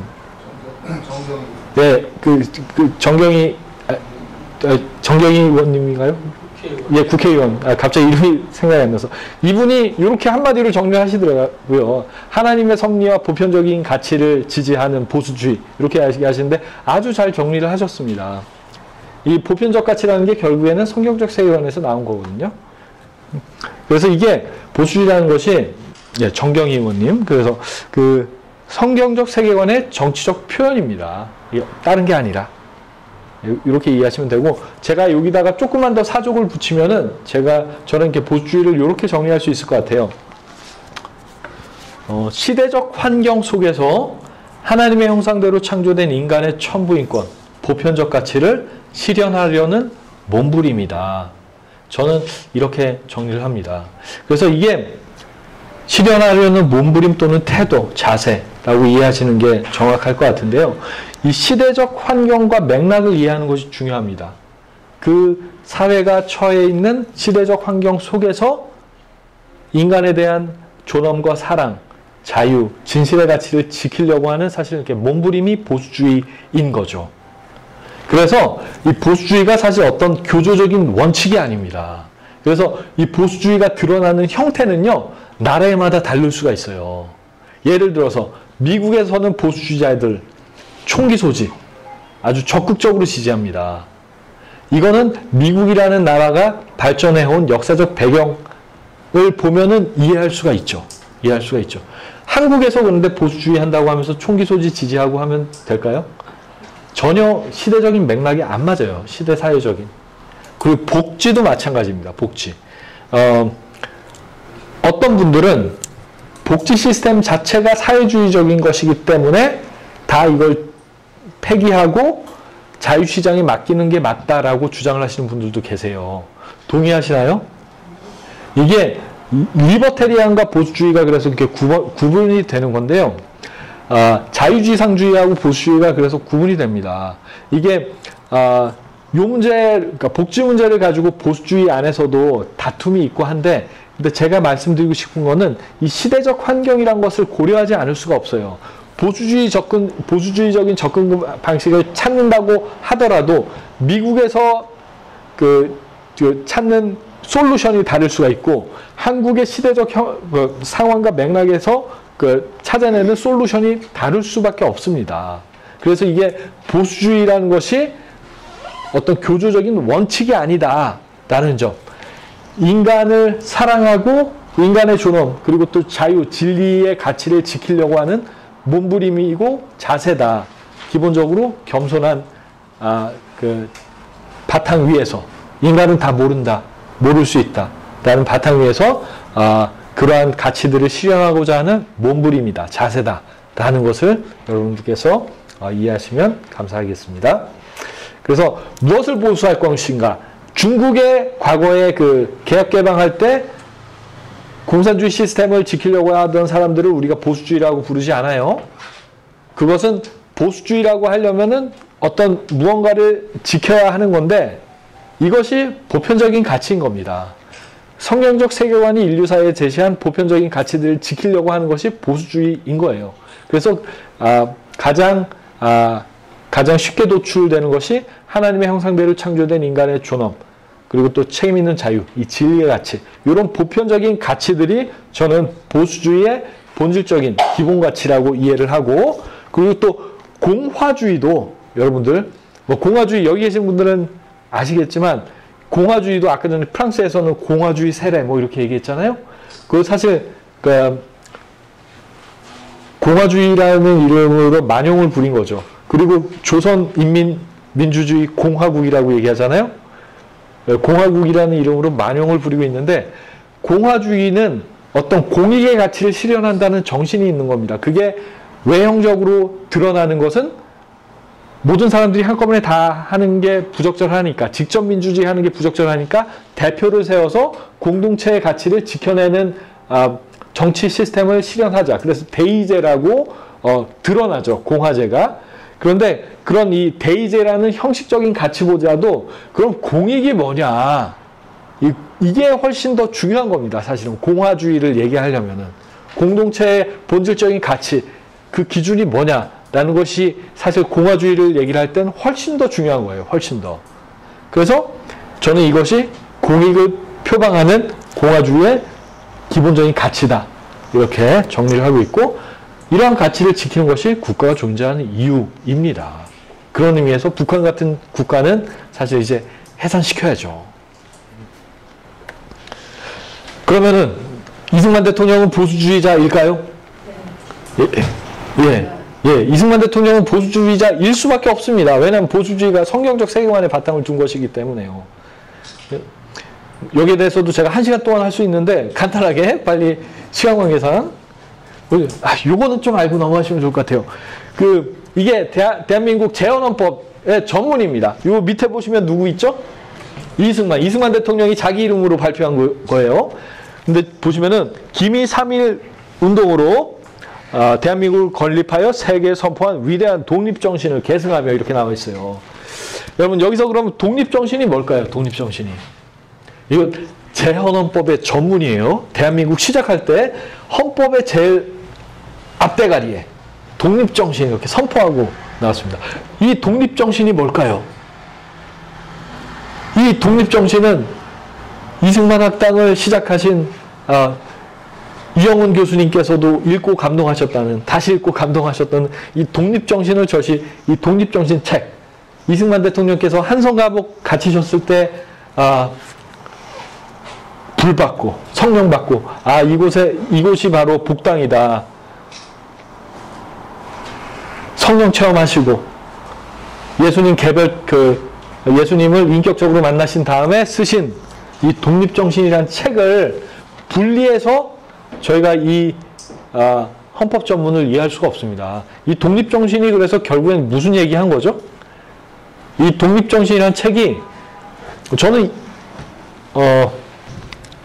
뭐 여기 계신 분들이 다 크리스찬들은 아니시겠지만 저는 이 독립정신을 읽으면서 가장 감동받았던 게 이 구절이었어요.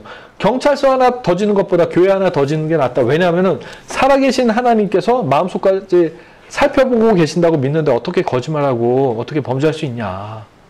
그리고 독립정신의 끝은, 마지막은 이렇게 끝납니다. 그래서 이제 얘기한 거 다 들었지? 그러니까 우리 이제 마땅히 기독교를 모든 일의 근본으로 삼아서 열심히 살자. 그렇게 해서 영국과 미국 같은 나라 만들어 보자. 그렇게 열심히 노력한 다음에 다 같이 예수님 믿고 나중에 천국 가서 다 같이 만나자라는 게 독립정신의 결론이에요. 독립정신의 결론. 독립정신 한마디로 요약하면 기독교 입국론을 선포한 겁니다. 네, 한마디로 얘기하면은 어떻게 보면 이게 너무 그냥 간단하게 거칠게 전달되는 느낌인데 어쨌거나 성경적 세계관에 바탕을 둔 보편적인 가치에 바탕을 두고 나라를 만들자라는 것입니다. 이것이 유럽에서 예전에 했던 크리스찬 드럼을 이야기하는 것은 아니에요. 크리스찬 드럼 아시나요?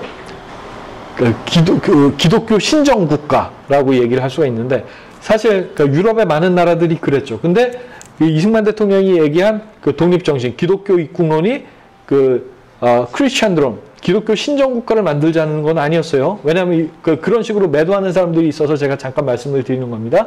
이것은 성경적 세계관이 인류 사회에 제시한 보편적 가치 기준에 바탕을 둔 나라를 만들자라는 것의 표현이었던 겁니다. 그래서 대한민국은 이승만 대통령을 통해서 이승만 대통령뿐만 그랬던 것도 아니죠. 그러니까 이러한 성경적 세계관에 바탕을 둔 나라를 만들기 위해서 많은 분들이 애를 쓰셨고 이런 것들이 독립정신 그리고 결과적으로는 여기 대한민국 헌법, 제헌헌법에도 독립정신이라는 이름으로 반영이 됐던 겁니다. 예, 제가 5분 안에 마치도록 하겠습니다. 한 2시간 더 할 수 있을 것 같긴 한데요.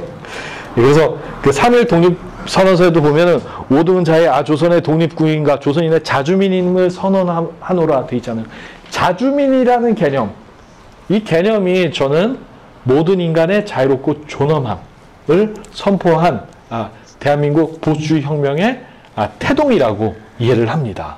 그리고 이 독립선언서를 읽어보시면요, 보편적인 도덕 이런 것에 바탕을 두고 우리가 독립을 선포할 수 있다라는 취지예요. 읽어보시면은. 그래서 이런 보편적 가치들에 의거해서 나라를 세우려고 했던 첫 뜻이 저는 이게 3.1 독립선언으로 세계만방에 선포됐고 이것이 대한민국 보수주의 혁명의 태동이었다. 저는 이렇게 이해를 하고 있습니다. 이승만 대통령 관련된 얘기도 드릴 말씀이 많은데 우선 다 넘어갈게요. 그러니까 요거 하나만 설명드리겠습니다. 이승만 대통령이 일본이 패망한 다음에 한국 들어오셔가지고 김구 선생님하고 같이 정동교회에서, 이 가까운 정동교회에서 저기서 예배 드리셨어요. 예배 드리신 다음에 아마 성경책을 선물로 받으신 것 같습니다. 성경책 선물로 받고 나셔서 하신 말씀이 이거예요. 내가 하는 얘기가 다른 게 아닙니다. 오늘 여러분들이 저한테 이렇게 성경책을 선물로 주셨는데 제가 하는 얘기가 뭐냐면은 이 성경 말씀을 토대로 해서 새로운 나라를 세우자라고 하는 것입니다. 네, 이것이 이승만 대통령의 기본적인 정신이었던 거예요. 그런 의미에서 이승만 대통령은 보수주의자일 수밖에 없습니다. 그런 뜻은 여러 군데에서 너무나 많이 드러나는데요. 이 박정희 대통령에 대해서 저희가 정리를 안 하고 넘어갈 수가 없어요. 박정희 대통령에 대해서 박정희 대통령이 보수냐? 진보에서는, 소위 진보 진영에서는 이런 얘기를 해요. 박정희 대통령이야말로 사회주의자인데 대한민국의 보수 진영이 간사해가지고 박정희를 보수 진영의 아이콘으로 훔쳐갔다. 이런 얘기를 하기도 합니다. 들어보셨나요? 이런 얘기? 이런 얘기도 해요. 이런 얘기도 하고. 그리고 또 보수 진영의 어떤 유명하신 분은 그래 나는 꼴통 보수다. 근데 박정희야말로 진보 아니냐. 멋있는 진보 아니냐. 뭐 이렇게 말씀하십니다. 근데 그런 의미에서 저희가 박정희는 보수주의자인가 라는 내용을 저희가 정리할 필요가 있는데요. 뭐 여기에 대해서도 우선 간단하게만 설명을 드리면은 이것도 자 30분 전에 끝내면 될까요? 예. 그래도 되나요? 8시간 하면 되나요? 예, 제가 조금만 그럼 여유 있게 하겠습니다. 예. 가져온 거는 좀 설명을 드리고 박정희는 보수주의의 적이다. 이걸 누가 얘기했냐면요. 아까 전에 프랑스 혁명에 관한 성찰 제가 말씀드렸죠. 이거 누가 썼다고 했죠? 에드먼드 버크가 썼는데 이게 에드먼드 버크가 쓴 게 1790년이에요. 1790년. 요 앞에 있는 숫자. 1881은 무슨 숫자일까요? 이게 조미수호 조교가 체결되기도 전이었네요. 1881년. 무슨 숫자일까요, 저게?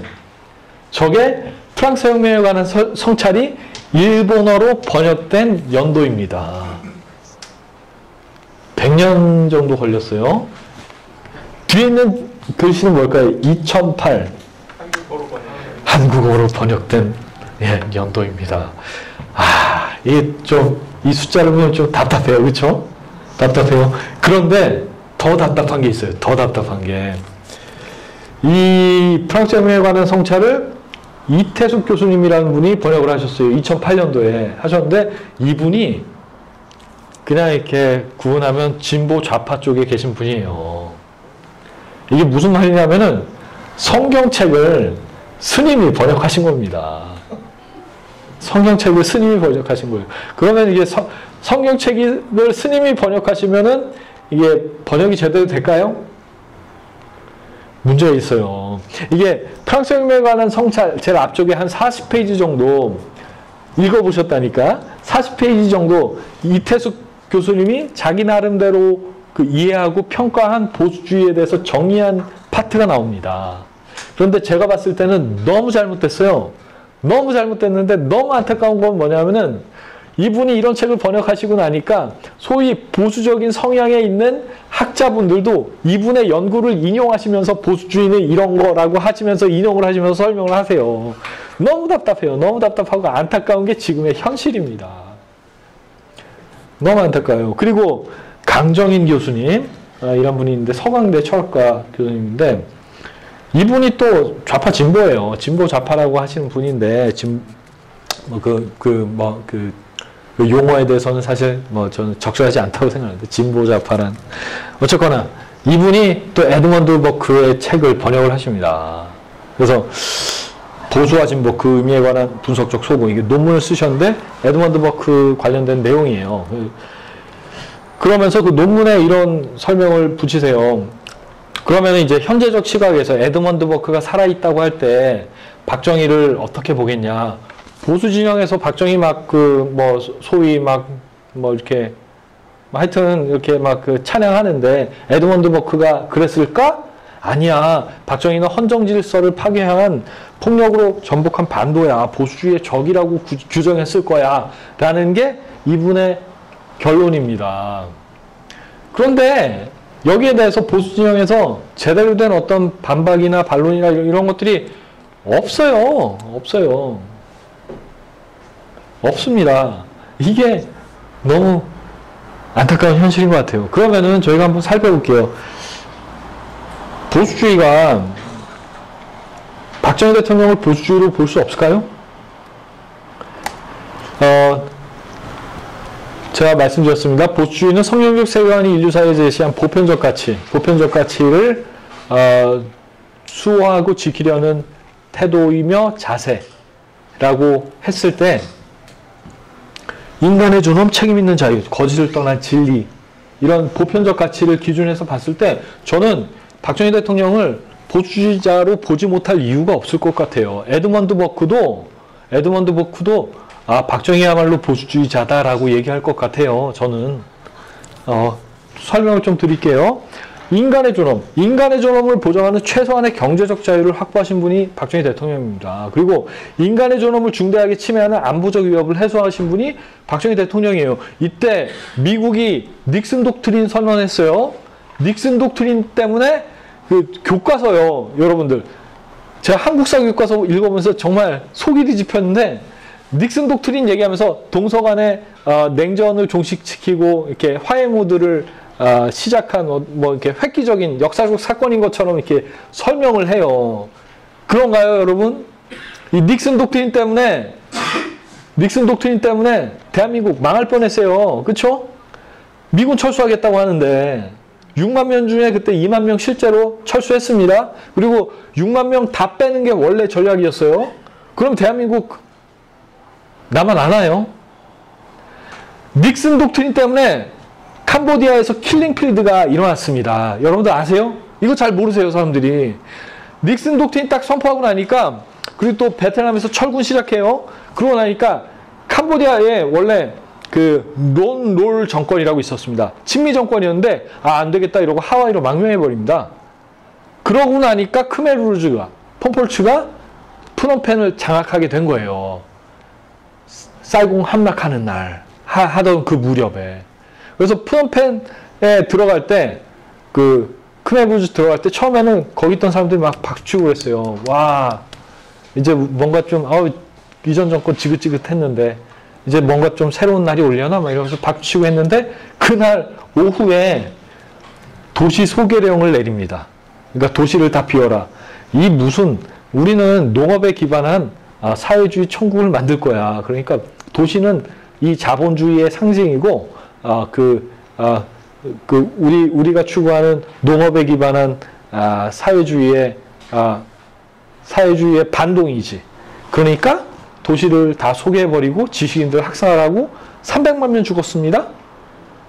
그 일이 소위 욕먹는 유신 때 일어나요. 유신 전후한 시기에 300만 명 학살당하고. 그리고 그 당시 중국은 어땠나요? 대기근 또 문화대혁명으로 수천만 명 죽어나갔던 때입니다. 근데 어떤 분들은 중국의 문화대혁명 찬양하시고 그랬잖아요. 부끄러운 일이죠. 그때 대한민국을 지켜내신 거예요. 독재자라는 욕 먹으시면서. 인간의 존엄이라는 본질적인 가치를 지켜내신 거죠. 저는 그렇게 평가를 합니다. 형식적 민주주의에는 늘 침해하셨을지 몰라도 실질적 민주주의가 지지하고 있는 보편적 가치들은 박정희의 독재를 통해서 그 권위주의적 정부 운영을 통해서 사실은 보장이 된 것이 대한민국의 역사이라고 생각을 합니다. 또 책임 있는 자유. 하늘은 스스로 돕는 자를 돕는다. 이 자주정신인데 이 자주정신이 저는 복지국가를 표방한 사민주의의 병폐를 한마디로 지적한 것이라고 이해를 합니다. 그래서 또 이렇게 새마을운동에서 신상필벌 원칙을 아주 절대적으로 지키셨어요. 그래서 한 번은 여당 국회의원이 박정희 대통령 찾아가가지고 우리 마을 좀 그러니까 평가해서 좀 올려달라고 했는데 단칼에 거절하셨다고 합니다.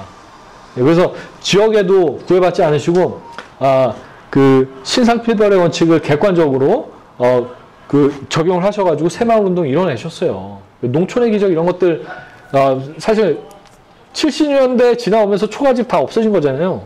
이거 사실은 세계사적인 혁명이죠. 그래서 루안다나 아프리카 많은 나라들이 지금도 와서 배워 나가려고 하는 거잖아요. 그래서 이런 책임 있는 자유의 정신을 구현하셨고, 그리고 또 거짓을 떠난 진리. 박정희 대통령 제가 많은 트루스 포럼 활동하면서 많은 분들을 배웠는데 박정희 대통령 때는 정말로 부패하지 않으셨던 것 같습니다. 그리고 또 브루스 커밍스, 좌파에서 아주 좋아하는 브루스 커밍스 같은 학자도 박정희 대통령은 자신의 정력을 나라의 발전을, 국가의 발전을 위해서 모두 쏟아냈고 부패하지 않았다라고 평가를 했거든요. 이게 바로 거짓을 떠난 진리의 정신을 실현한 게 아닌가요? 저는 그렇게 평가를 합니다. 그래서 보수주의 혁명은 가능한가? 공병호 박사님 아시죠? 공병호 박사님이 이런 영상을 만드셨는데 그 보수주의에 대해서 이렇게 설명을 하시더라고요. 보수주의는 부족함을 겸손하게 인정하는 거다. 근데 이게 사회주의, 진보주의, 공산주의라고 하는 것은 자기가 다 안다고 자만하는 거다라고 설명을 하시는데 아주 핵심적인 내용을 잘 지적해 주신 것 같습니다. 그런데 한 가지 제가 동의할 수 없는 것은 동의할 수 없다기보다는 좀 더 부연이 필요한 것은 그렇게 설명하시면서 보수는 부족함을 겸손하게 인정하는 거기 때문에 점진적 개혁을 추진한다, 추구한다. 일반적으로는 맞아요. 일반적으로 맞는데 점진적 개혁이 보수주의의 전부는 아닙니다. 제가 이 말씀 꼭 드리고 싶습니다. 에드먼드 버크도 혁명적 방법으로만 제거할 수 있는 사회학이 존재함을 인정을 했어요. 그래서 종교개혁 지지했습니다. 명예혁명, 영국의 명예혁명 지지했고 미국의 독립혁명을 지지했습니다. 그러면은 보수주의 혁명도 아까 전에 말씀하신 것처럼 가능한 거예요. 그런 의미에서 저는 대한민국의 건국과 산업발전은 보수주의 혁명이었다고 생각을 합니다. 그리고 북한의 해방도 보수주의 혁명의 저는 대한민국의 완성이라고 생각을 합니다. 그러면은 어떻게 보수주의 혁명이 가능할까? 보수주의는 보편적 가치를 수호하는 것이기 때문에 이 보편적 가치가 침해되고 있음이 명확한 상황에서는 보수주의자들이 가장 혁명적인 사람이 돼요. 자기 몸 던져서 그 상황 해결할 수 있는 상황이 되면은 보수주의자들이 가장 먼저 몸을 던집니다. 그래서 저는 대한민국의 보수주의 혁명은 3.1 운동을 통해서 태동을 했고 대한민국의 건국혁명인 이승만 혁명과 대한민국 산업혁명인 박정희 혁명을 통해서 대한민국 안에서 열매를 맺었고 그리고 또 궁극적인 열매는 대한민국 건국할 때요. 그리고 또 3.1 운동 선포할 때요. 한반도 이남의 국가를 상정하지 않았습니다. 한반도 전체에 그런 보편적인 가치들이 실현되는 것을 지향하면서 시작한 것이 대한민국의 보수주의 혁명입니다. 그렇기 때문에 북한이 해방되고 자유통일되는 날 저는 3.1운동으로 시작하고 이승만, 박정희 혁명을 통해서 열매를 맺은 보수주의 혁명이 올곧게 완수가 될 것이라고 생각을 합니다. 이제 3장 남았는데요. 3장 남았는데 이것도 할게요. 예, 아유 죄송합니다. 제가 말이 많아져서 죄송합니다. 예, 그래도 들으실만 하죠? 예, 예. 요 사진 아시죠? 요 사진, 예, 요 사진 저도 나왔던 그 건국전쟁, 예, 통해서 아주 유명해진 사진인데, 근데 여러분 이거 사실 좀 더 자세히 보면 눈물 납니다. 여기 계신 분들은 알고 계실 수도 있겠지만 이게 언제죠? 몇 년도죠? 54년. 54년입니다. 예, 54년. 54년도에 이승만 대통령을 미국이 왜 초청을 했을까요? 방공 제일 전에 나서 투사. 예, 투사. 사실은 얼르려고, 달래려고. 왜 자꾸 북침 통일을 하겠다고 하니까 너 미국은 전쟁을 멈췄어는 안 됐다. 그러니까 북한의 동포들 공산주의에 넘겨준 거고, 그리고 소련이 언제 쳐들어올지 모른다. 그리고 나는 명확하게 얘기했지. 나는 휴전협정의 반대를 90일 동안 안 한 거야. 휴전협정이 아미스티스고 이거 엔드 오브 워드 아니야. 종전선언도 아니야. 이건 휴전협정인데 나는 90일만 휴전할 거야. 그러니까 이승만 대통령의 뜻이었어요. 아시나요? 휴전협정 체결문 보시면요. 3개월 뒤에 한반도의 평화적인 상태를 추구하기 위한 정치협상을 이뤄낼 것을 이렇게 또 규정을 하고 있습니다. 이게 이승만 대통령의 요구를 통해서 들어간 건데, 이승만 대통령 입장은 뭐였었냐면은 계속 그거 하겠다니까 전쟁 끝나겠다니까, 그리고 또 휴전하겠다고 하잖아요? 휴전하겠다고 하니까, 내가 잠깐만 참을게였어요. 조금만 더 자세히 말씀드리면, 그 6.25 전쟁이 언제 일어났죠? 50년 6.25죠? 그리고 인천 상륙작전이 언제 일어나죠? 50년 9월 15일, 그쵸? 9월 15일. 그러고, 그, 서울 수복한 다음에, 서울 수복이 언제죠? 28. 그런 다음에, 북진합니다. 10월 1일에. 국군이 단독으로 하니까, 나중에, 유엔도 추인하고 해서 이렇게 갔는데, 그 10월 말쯤 됐을 때, 압록강, 두만강 거의 다 갔어요. 근데 10월 말 되니까 중국군이 은밀하게 이렇게 들어오기 시작했고, 막 12월부터는 쳐내려옵니다. 그러면서 이게 전쟁이 장기화됐어요.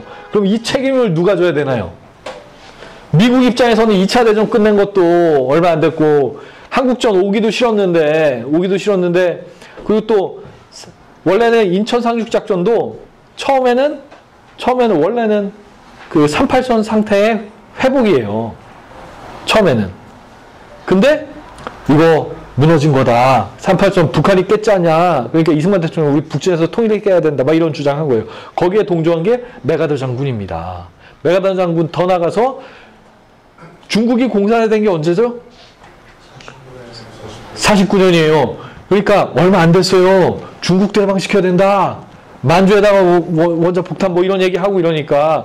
근데 인천 상륙작전 성공하고 한 달 정도는 괜찮았습니다. 이게 그래, 북진 통일할 수 있나 보다. 미국도 동의를 했어요. 근데 중공군이 막 쳐내려오는 거예요. 확전이 됐죠. 미국이 원하나요? 미국 원치 않아요. 그러던 와중에 메가더가 말을 안 들으니까 51년도에 메가더 날려버립니다. 그렇죠? 그럼 이제 북진 통일을 얘기하는 사람 누구 남죠? 이승만 대통령. 52년도에 뭐 있었죠? 52년도. 소위 부산 정치 파동이라고 얘기하는데 이게 임기가 완료돼가지고 선거를 했었어야 돼요.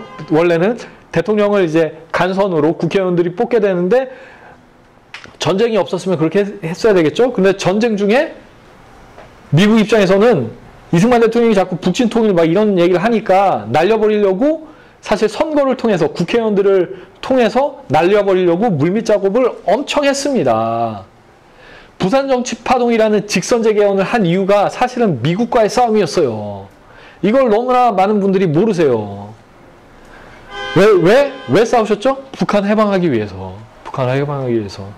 그러고 나서 53년도에 휴전하겠다고 막 갑자기 아이젠하워 대통령 되고 스탈린 죽고 이러니까 휴전 협정이 막 물밀듯이 진행이 되는데 가만히 있으면 안 될 것 같으니까 방공포로 석방 딱 해버리신 겁니다. 이때 미국이 암살하려고 했어요. 아시죠? 미국이 이승만 암살하려고 했습니다. 그러다가 전략을 바꿔가지고 이승만을 최대한 이용하자, 그리고 이승만 최대한 설득하자라고 하면서 진행이 됐던 게 한미 상호방위 조약에 대해서 이제 논의가 시작된 거죠. 이때까지만 해도요, 세부적인 내용이 확정이 안 됐어요. 확정이 안 된 상황입니다. 그리고 이승만 대통령은 여차하면 자꾸 그러면 나 혼자 치고 올라간다, 막 이런 얘기 하고 있으니까 얼르고 달래려고 데리고 간 거예요. 그래서 아이젠하워 대통령하고 오벌하우스, 백악관 집무실에서 대판 싸웠다는 얘기도 있습니다. 그리고, 그래서, 예, 이 사진 찍으시려고요? 예. 이병세 선생님께서 사진 찍으시면 제가 가만히 있어야죠. 예. 이 사진 아주 감동적인 연설이었잖아요. 1954년 상하 양화원 합동 연설이었는데, 이때는 연설할 때는요, 막 사람들 막 기립박수 치고 막 그랬어요. 근데 그 다음날 뉴스에서는 어떻게 난 줄 아세요? 뉴스에서는 We urge this war 라고 합니다. 이승만 대통령이 또 전쟁하자고 한다. 미국 사람들 막 전쟁에 지쳐있는데. 그래서, 근데 이거 연설문 혹시 읽어보신 분? 예, 훌륭하십니다. 이게 영문으로도 한번 보시고 한글로도 한번 보세요. 이 영문이 원본이거든요. 영문이 더 쉬워요. 영문이 더 쉬워요. 이게 예전에 한글로 번역이 돼가지고, 그리고 또 번역에도 약간의 차이가 있습니다. 근데 원문을 보시면은 이게 내용이 이런 거예요. 미국 정말 고맙다. 미국의 자녀들을 우리에게 보내주셔서 우리의 자유를 위해서 싸우시고 많은 영혼들이 우리의 산하에서 하늘나라로 올라갔다. 여기에 대해서 나는 어떻게 감사의 마음을 표할 방법이 없다. 정말 감사하다. 라고 하시면서 그 연설문을 계속 읽다 보시면 이런 취지예요. 그런데 너네가 현명하지 못하게 전쟁을 멈췄어. 북한의 동포들 그 공산주의 앞세가지고인데 다 던져놓은 거야. 그리고 이게 얘네들 언제 쳐들어올지 몰라. 그러니까 우리한테 무기를 줘. 뭐 이런 내용이에요. 근데 이승만 대통령 연설이 여기서 끝나지 않더라고요. 여기서 끝나지 않더라고요. 저는 거기서 놀랐습니다. 미국이 전쟁을 끝냈으면 안 돼. 그리고 중국의 많은 사람들도 공산주의의 포갑 가운데 너네들이 버려둔 거야. 이런 얘기를 하세요. 그래서 결국에 이 사람들 다 해방시켜야 된다. 그리고 이게 공산주의자들은 언젠가 이게 또 내려오려고 하니까 우리한테 무기를 줘라. 이게 미국에도 도움이 될 거다. 막 이런 얘기를 계속 하신 거예요. 계속. 미국 입장에서는 사실 미친놈이죠. 미국 입장에서는 사실. 그래서 그때 펜타곤에 많은 사람들이 이승만 진짜 미친놈 취급했습니다. 예, 아셔야 돼요. 죽이려고도 했고요. 그 백선엽 장군님 수기에 보시면요. 4.19 전후로 미국이 접촉해서 너 쿠데타 해라 내가 지원해 줄게 라고 제안했다는 내용도 나와 있어요. 백선엽 장군님이 그걸 거절하셨지만 알고 계셨나요? 김용상 기자님 글에 나오는데 그러니까 미국이 그랬어요. 알고 있어야 돼요. 이것도 우리 우방이지만. 그래서 이승만 대통령이, 그러니까 한미 상호방위 조약은요, 이승만 대통령이 정말 목숨 걸고 지켜낸 대한민국의 안보와 경제의 근간이에요. 근간인데, 그리고 또 그 연설에 보시면요, 연설 보시면 정말 이렇게 가슴 울리는 게, 이런 말씀 하세요. 우리가 중국을 다시 찾지 못한 날 자유진영의 궁극적인 승리는 바랄 수 없는 것입니다.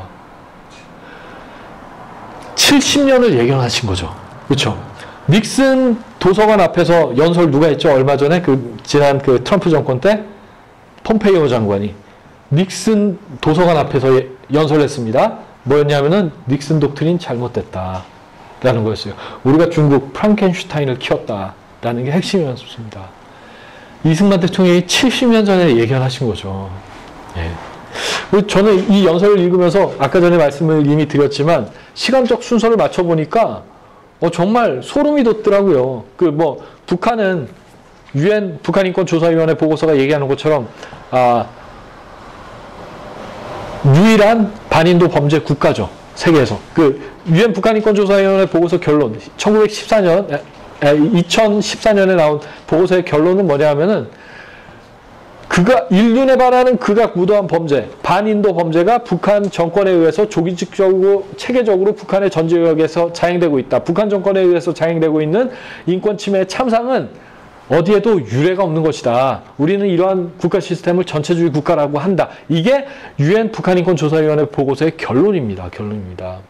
이승만 대통령 이미 다 예견하신 거죠. 그리고 아까 말씀드린 것처럼 이때 중국에서는 수천만 죽어나갔대고 캄보디아에서 300만 학살당하고 이런 일들이 이승만 대통령이 결국에는 이 연설하신 10년 사이에 다 이루어진 겁니다. 특히 중국에서 수천만 죽은 게 이 연설하시고 나셔서 10년 사이에 다 이루어진 거예요. 전쟁을 했으면 그만큼 죽었을까요? 모르죠. 저는 이렇게 생각들을 이렇게 돌이켜 보니까 소름이 돋더라고요. 어떤 의미에서. 정말 뛰어난 예견이 있으셨던 분이구나. 그때 그 글을 읽으면서 연설문을 읽으면서 탐복한 기억이 있는데요. 마지막입니다. 이승만 대통령께서 휴전협정 체결 후 연설. 이게 제가 보통 이렇게 얘기합니다. 이승만 대통령께서 휴전협정 체결한 날 이렇게 말씀하셨습니다. 북한 동포 여러분, 미국이 겁먹는 바람에 우리가 여기서 멈춥니다. 하지만 여러분들을 해방하고자 하는 우리 민족의 사명은 결코 잊혀지지 않을 것이고 언젠가 완수될 것입니다. 힘을 내십시오. 라고 얘기를 했는데 여기 보시면은 원문을 보시면은 미국이 겁먹는 바람에 이런 표현은 없어요. 이거는 언제 하신 거냐? 54년도에 미국 딱 도착하셨을 때 공항에서 연설하실 때 그 내용이 나옵니다. 미국이 겁먹는 바람에 멈췄다. 그래서 근데 전체적인 맥락은 그런 의미이기 때문에 제가 그렇게 설명을 드리는데요. 한 가지만 더 말씀드리면은 이승만 대통령께서 이 연설을 하시게 된 것은 정말 휴전하기 싫었는데 죽이려고도 하고 얼르기도 하니까 어쨌거나 전쟁을 쉬려면 적어도 한미 상호방위 조약은 체결이 돼야 되니까 미국이 거기를 승인을 하니까 요렇게 하신 거예요. 휴전협정 때 방해를 안 할게. 그런데 한미 상호방위 조약의 구체적인 내용은 이때 확정이 안 됐습니다. 안 된 상황이에요. 이승만 대통령이 가장 중요하게 생각하셨던 거는 자동 참전 조항이었어요. 전쟁 터지면 바로 알아. 이게 필리핀과의 상호방위 조약에는 있답니다. 타라오 박사님 강연에서 제가 들었었는데, 근데 그거를 넣고 싶으셨던 거예요. 이승만 대통령이. 근데 미국이 계속 거부하기도 하고 또 그 내용은 의회의 승인 사항이에요. 시간이 많이 걸립니다. 그런 상황에서 이게 타협이 잘 안 되던 상황에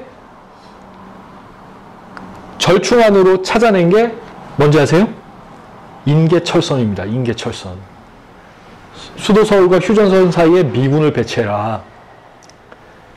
이게 최종적으로 절충안이 됐어요. 그래서 자동 참전 조약은 없습니다. 근데 그 절충안으로 인계철선, 미군을 휴전선과 서울 사이에 딱 박아놓는 것에 합의를 하게 됐는데, 이승만 대통령 입장에서는 북한이 만약에 침략을 하면은 미군이 먼저 공격을 받으니까 당연히 그럼 더 참전을 할 거다. 부대도 더 보낼 거다라는 거였어요. 미국 입장에서는 왜 이걸 승인을 했을까요? 아시는 분 계시나요? 미국 입장에서는 뭐냐면은 우리가 거기에 있어야 이 미친놈이 북진 통일을 안 한다. 북진한다고 안 설친다 였어요. 그걸 우리가 막을 수 있으니까. 눈물 나더라고요. 눈물 나. 이런 비하인드를 돌아보면요. 그래서 제가 마지막으로 말씀드립니다. 대한민국의 보수주의 혁명의 완성은 결국엔 북한의 해방이에요.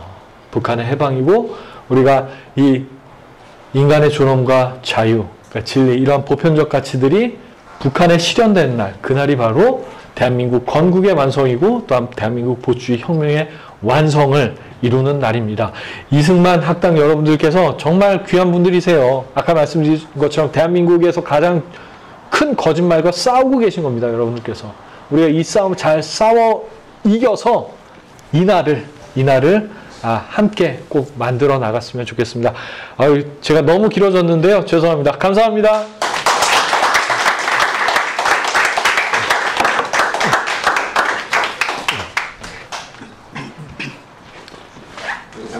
시간 동안 너무 귀한 강의 해주신 김훈 대표님께 다시 한번 큰 박수. 우리 짧게 질문 있으시면 받고 네. 참 굉장히 길어질 것 같아요. 얘기 질문을 하기가 너무 망설여지는데. 예. 결국 저는 본 게 맨 마지막에 박정희를 보수적인 입장에서 들 거냐. 예. 그거에 대해서 굉장히 궁금해하고 갔었고. 예. 평소에도 사실은 그것이 궁금했었죠. 예. 얼마 전에 한재봉 씨가 YMCA 토론회에서 윤보선 대통령의 부인 공덕희 여사의 전기를 쓴 어떤 작가와 같이 대화를 하는데 공덕희 여사가 박정희 여사가 굉장히 증오를 했다는 얘기를 하고 미국식 자유주의를 부정을 하고 쿠데타를 일으켰다. 쿠데타도 그렇지만은 그리고 이제 박정희가 그때 이제 나와서 초기에 이제 한 거는 전통 조선에 대한 부정이었습니다. 네. 그러니까 전통 조선에 대한 부정, 그리고 미국 자유주의에 대한 부정, 네. 두 가지 다 부정을 한 사람이거든요. 근데 그런 지금 현재 그 보수주의의 그 기본적인 어떤 가치를 위해서 싸웠다는 거 그것만 갖고 과학적인 보수주의라고 갈 수가 있는 거예요. 네. 근본적으로 지금 제가 생각하는 거는 사실은 기독교 보수주의가 기독교만을 표방하는 게 아니고 조금 더 넓게 물론 이제 기독교는 지금 세계 문명에서 근대화를 이룬 주체 세력이고 거기는 이제 과학도 그렇고 자원주의도 그렇고 모든 그 민주주의도 그렇고 그 기독교가 주축이 됩니다. 그렇지만 이제 이 한국의 특성이 있는 거 아닙니까? 미국이 자유주의의 어떤 그런 수호자로서 전쟁이 났을 때 버리고 가려고 하는 거다가 억지로 잡았고 그 이후에 또 결국은 이제 나가려고 하는 걸 계속 붙잡고 박정희가 계속 또 붙잡고 그랬던 겁니다. 네. 그 입장이 틀린 거거든요. 미국은 미국이고 우리는 우리고. 네. 그 우리는 또 기독교 들어오기 전에 어떤 그 선배 그 선조들이 살았고 선조들이 살았던 그 어떤 그 유교 이전에 그 문명도 있었지만 주로 이제 그 유교 문명이 있었는데 거기에서 그 뭐랄까 그 원래 그 보수주의의 어떤 철학이 네. 과거에 그 선조들이 살았던 그 암묵적인 그런 그 보수적 가치를 계속 누적해서 지켜왔던 것들이기 때문에 그걸 함부로 이렇게 바꾸다거나 전복을 시키면 안 된다는 그런 거예요. 우리가 그 2조 때 있던 유교 문명에서도 좀 짧게 해주시죠. 갖고 내려온 그런 어떤 좋은 가치들을 좀 더 발굴을 해갖고 결합을 시켜야 되는 거 아닌가. 귀한 질문 감사합니다. 사실은 저도 그런 부분에 대해서 나름대로 많이 고민을 했습니다. 박정희 대통령이 처음에 이렇게 쿠데타 하시고 나셔서 이렇게 만드셨던 게 군사혁명위원회인가 그랬어요. 이게 영어로 번역하면요, 프랑스 혁명가들이 만들었던 최초의 그 시스템하고 똑같습니다. 그래서 미국 입장에서 봤을 때는 박정희 공산주의자다, 뭐 이렇게 이해할 만한 충분한 이유와 근거가 없지 않았거든요. 근데 제가 말씀드리고 싶은 것은 결국에는 그 보편적 가치입니다. 그러니까 우리가 조선 시대를 평가할 때도, 그리고 또 그러니까 지금의 대한민국을 평가할 때도 사실 어떤 기준이 필요합니다. 그럼 그 기준이 무엇인가에 따라서 많은 것들이 달라지는데요. 이게 보수주의자의 기준과 또한 자유주의자, 리버테리언의 기준이 또 다릅니다. 달라지는데 저는 보편적 가치에 충실하게 바라보는 관점, 그러니까 이것이 중요한 것 같고요. 그런 의미에서 우선 박정희 대통령에 대해서도, 박정희 대통령이 사실 이렇게 이승만 대통령과 갈등도 분명히 있었고, 그리고 또 자유시장 사상과는 일견 배치되는 그런 흐름들도 분명히 있었습니다. 국가 주도의 경제 발전이라는 것이 사실 이렇게 사회주의적인 것으로 이해되기가 상당히 쉽죠. 근데 그 부분에 관해서는 박정희 대통령의 정부 주도형 시장 경제 개발과 사회주의식 계획 경제가 다른 것은 결국에는 이것을 통해서 누가 부유해졌는지 결국에는 개인이었거든요.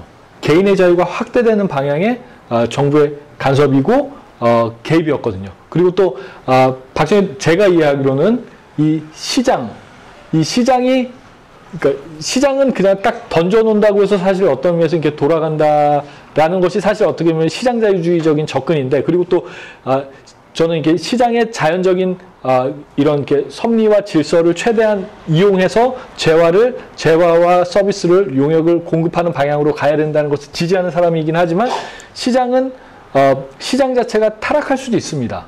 그리고 이승만 대통령, 그러니까 경제 계획이 없었으면, 시장에만 냅뒀으면 대한민국은 이렇게 개발이 안 됐을 거예요. 그 당시에 박정희 대통령이 수출주도형 중화공업을 제시할 때 경제학계의 일반적인 이해는, 무역에 관한 이해는 그때까지만 해도 비교우위론이었습니다. 비교우위론에 따르면은 대한민국은 그냥 쌀농사 계속 해야 되는 거거든요. 그렇기 때문에 저는 이렇게 시장이 지향하는 방향 그리고 또 이 시장이 지켜야 할 보편적 가치들에 충실하게 그 토대를 탄탄하게 한 것이 박정희 대통령의 그 정부주도형 시장 경제 그 발전이었다고 저는 이해를 하고 그런 의미에서 그 보편적 가치를 확대하는 방향으로 나아갔다는 점에서 저는 박정희 대통령을 보수주의자로 평가할 수 있지 않을까 우선 이렇게 이해하고 있는데요. 말씀 주신 내용들 계속 저도 고민하면서 기회가 있으면 또 나누도록 하겠습니다. 감사합니다. 하나 마지막 질문 하나. 저는 이제 보수 진보란 말을 쓰는 걸 반대하는 입장. 예.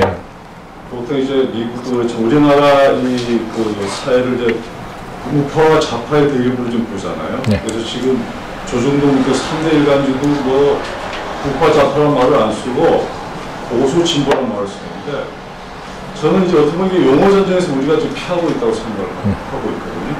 보통 그 보수란 말을 이제 그 김원구 대표님처럼 이렇게 좋게 해석을 하면 다들 좋은데 다들 그렇게 생각을 안 한다고 저는 생각을 하거든요. 더구나 젊은 사람들은 보수란 말을 자기가 보수주의라는 사람이라는 말 그런 거를 싫어한다고 생각을 해요. 그래서 우리 자유우파가 우리 스스로를 보수라고 칭함으로써 이 젊은이들 많이 우리가 잃고 있지 않나 그런 생각을 하고 있어요. 그래서 최고비란 선생님은 그 좌파는 저쪽은 진보가 아니다.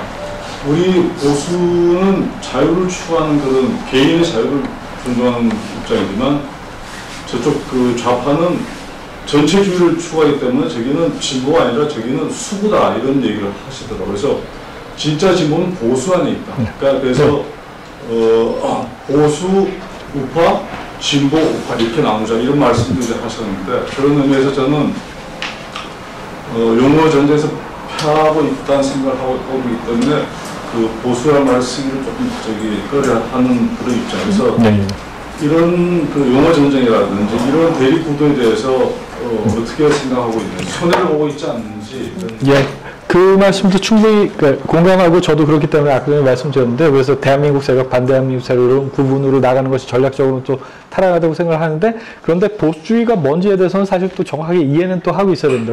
그래서 어떤 의미에서는 우리야말로 진보 보수다. 라고 그러니까 진보와 보수를 다 통하라는 그리고 또 이렇게 진보와 보수가 사실은 대립하는 개념이 아니기 때문에 우리야말로 진보 보수다라고 얘기할 수도 있을 것 같습니다. 그리고 좌파에서 저희 트루스 포럼을 공격하면서 이렇게 예전에 쓴 글이 있는데요. 그러니까 저희를 되게 싫어하면서도 견제하는 느낌이 많이 느껴졌습니다. 제가 트루스 포럼을 하면서 이렇게 보수주의를 얘기하면서 보수주의자들은 다른 게 아니라 진실을 추구하는 신중론자들이다.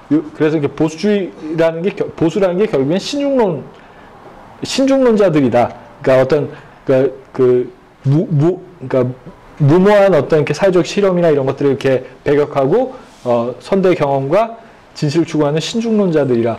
그러니까 이렇게 표현을 했더니 신중론자. 이게 미국에서는 그런 표현이 있습니다. prudentialist라는 표현이 있는데 그게 한때 이용이 되다가 뭐 세력화는 안 됐던 것 같아요. 근데 이게 그런 프루덴셜리스트가 그러니까 미국적인 맥락에서 어떤 위치를 차지했는지 더 깊게 보지는 못했는데 그런 식으로 접근한 시도도 있었습니다. 그러니까 뭐 신중론이라고 표현을 해도 좋고 하여튼 이러한 지금 어쨌거나 저는 보수와 진보가 대립하는 개념이 아니라고 생각을 하는데 이게 대립하는 구도처럼 돼 있기 때문에 요거를 깨트릴 어떤 방법들에 대해서는 이렇게 지속적으로 고민과 시도들이 필요하다고 생각을 합니다. 예. 말씀 너무 끝나고 난 다음에 제 말이 너무 길어가지고 죄송합니다. 너무 감사드리고 저희 짧게 기념 촬영만 한번 같이 하고 싶겠습니다. 앞으로 좀 와주시면 너무 감사합니다.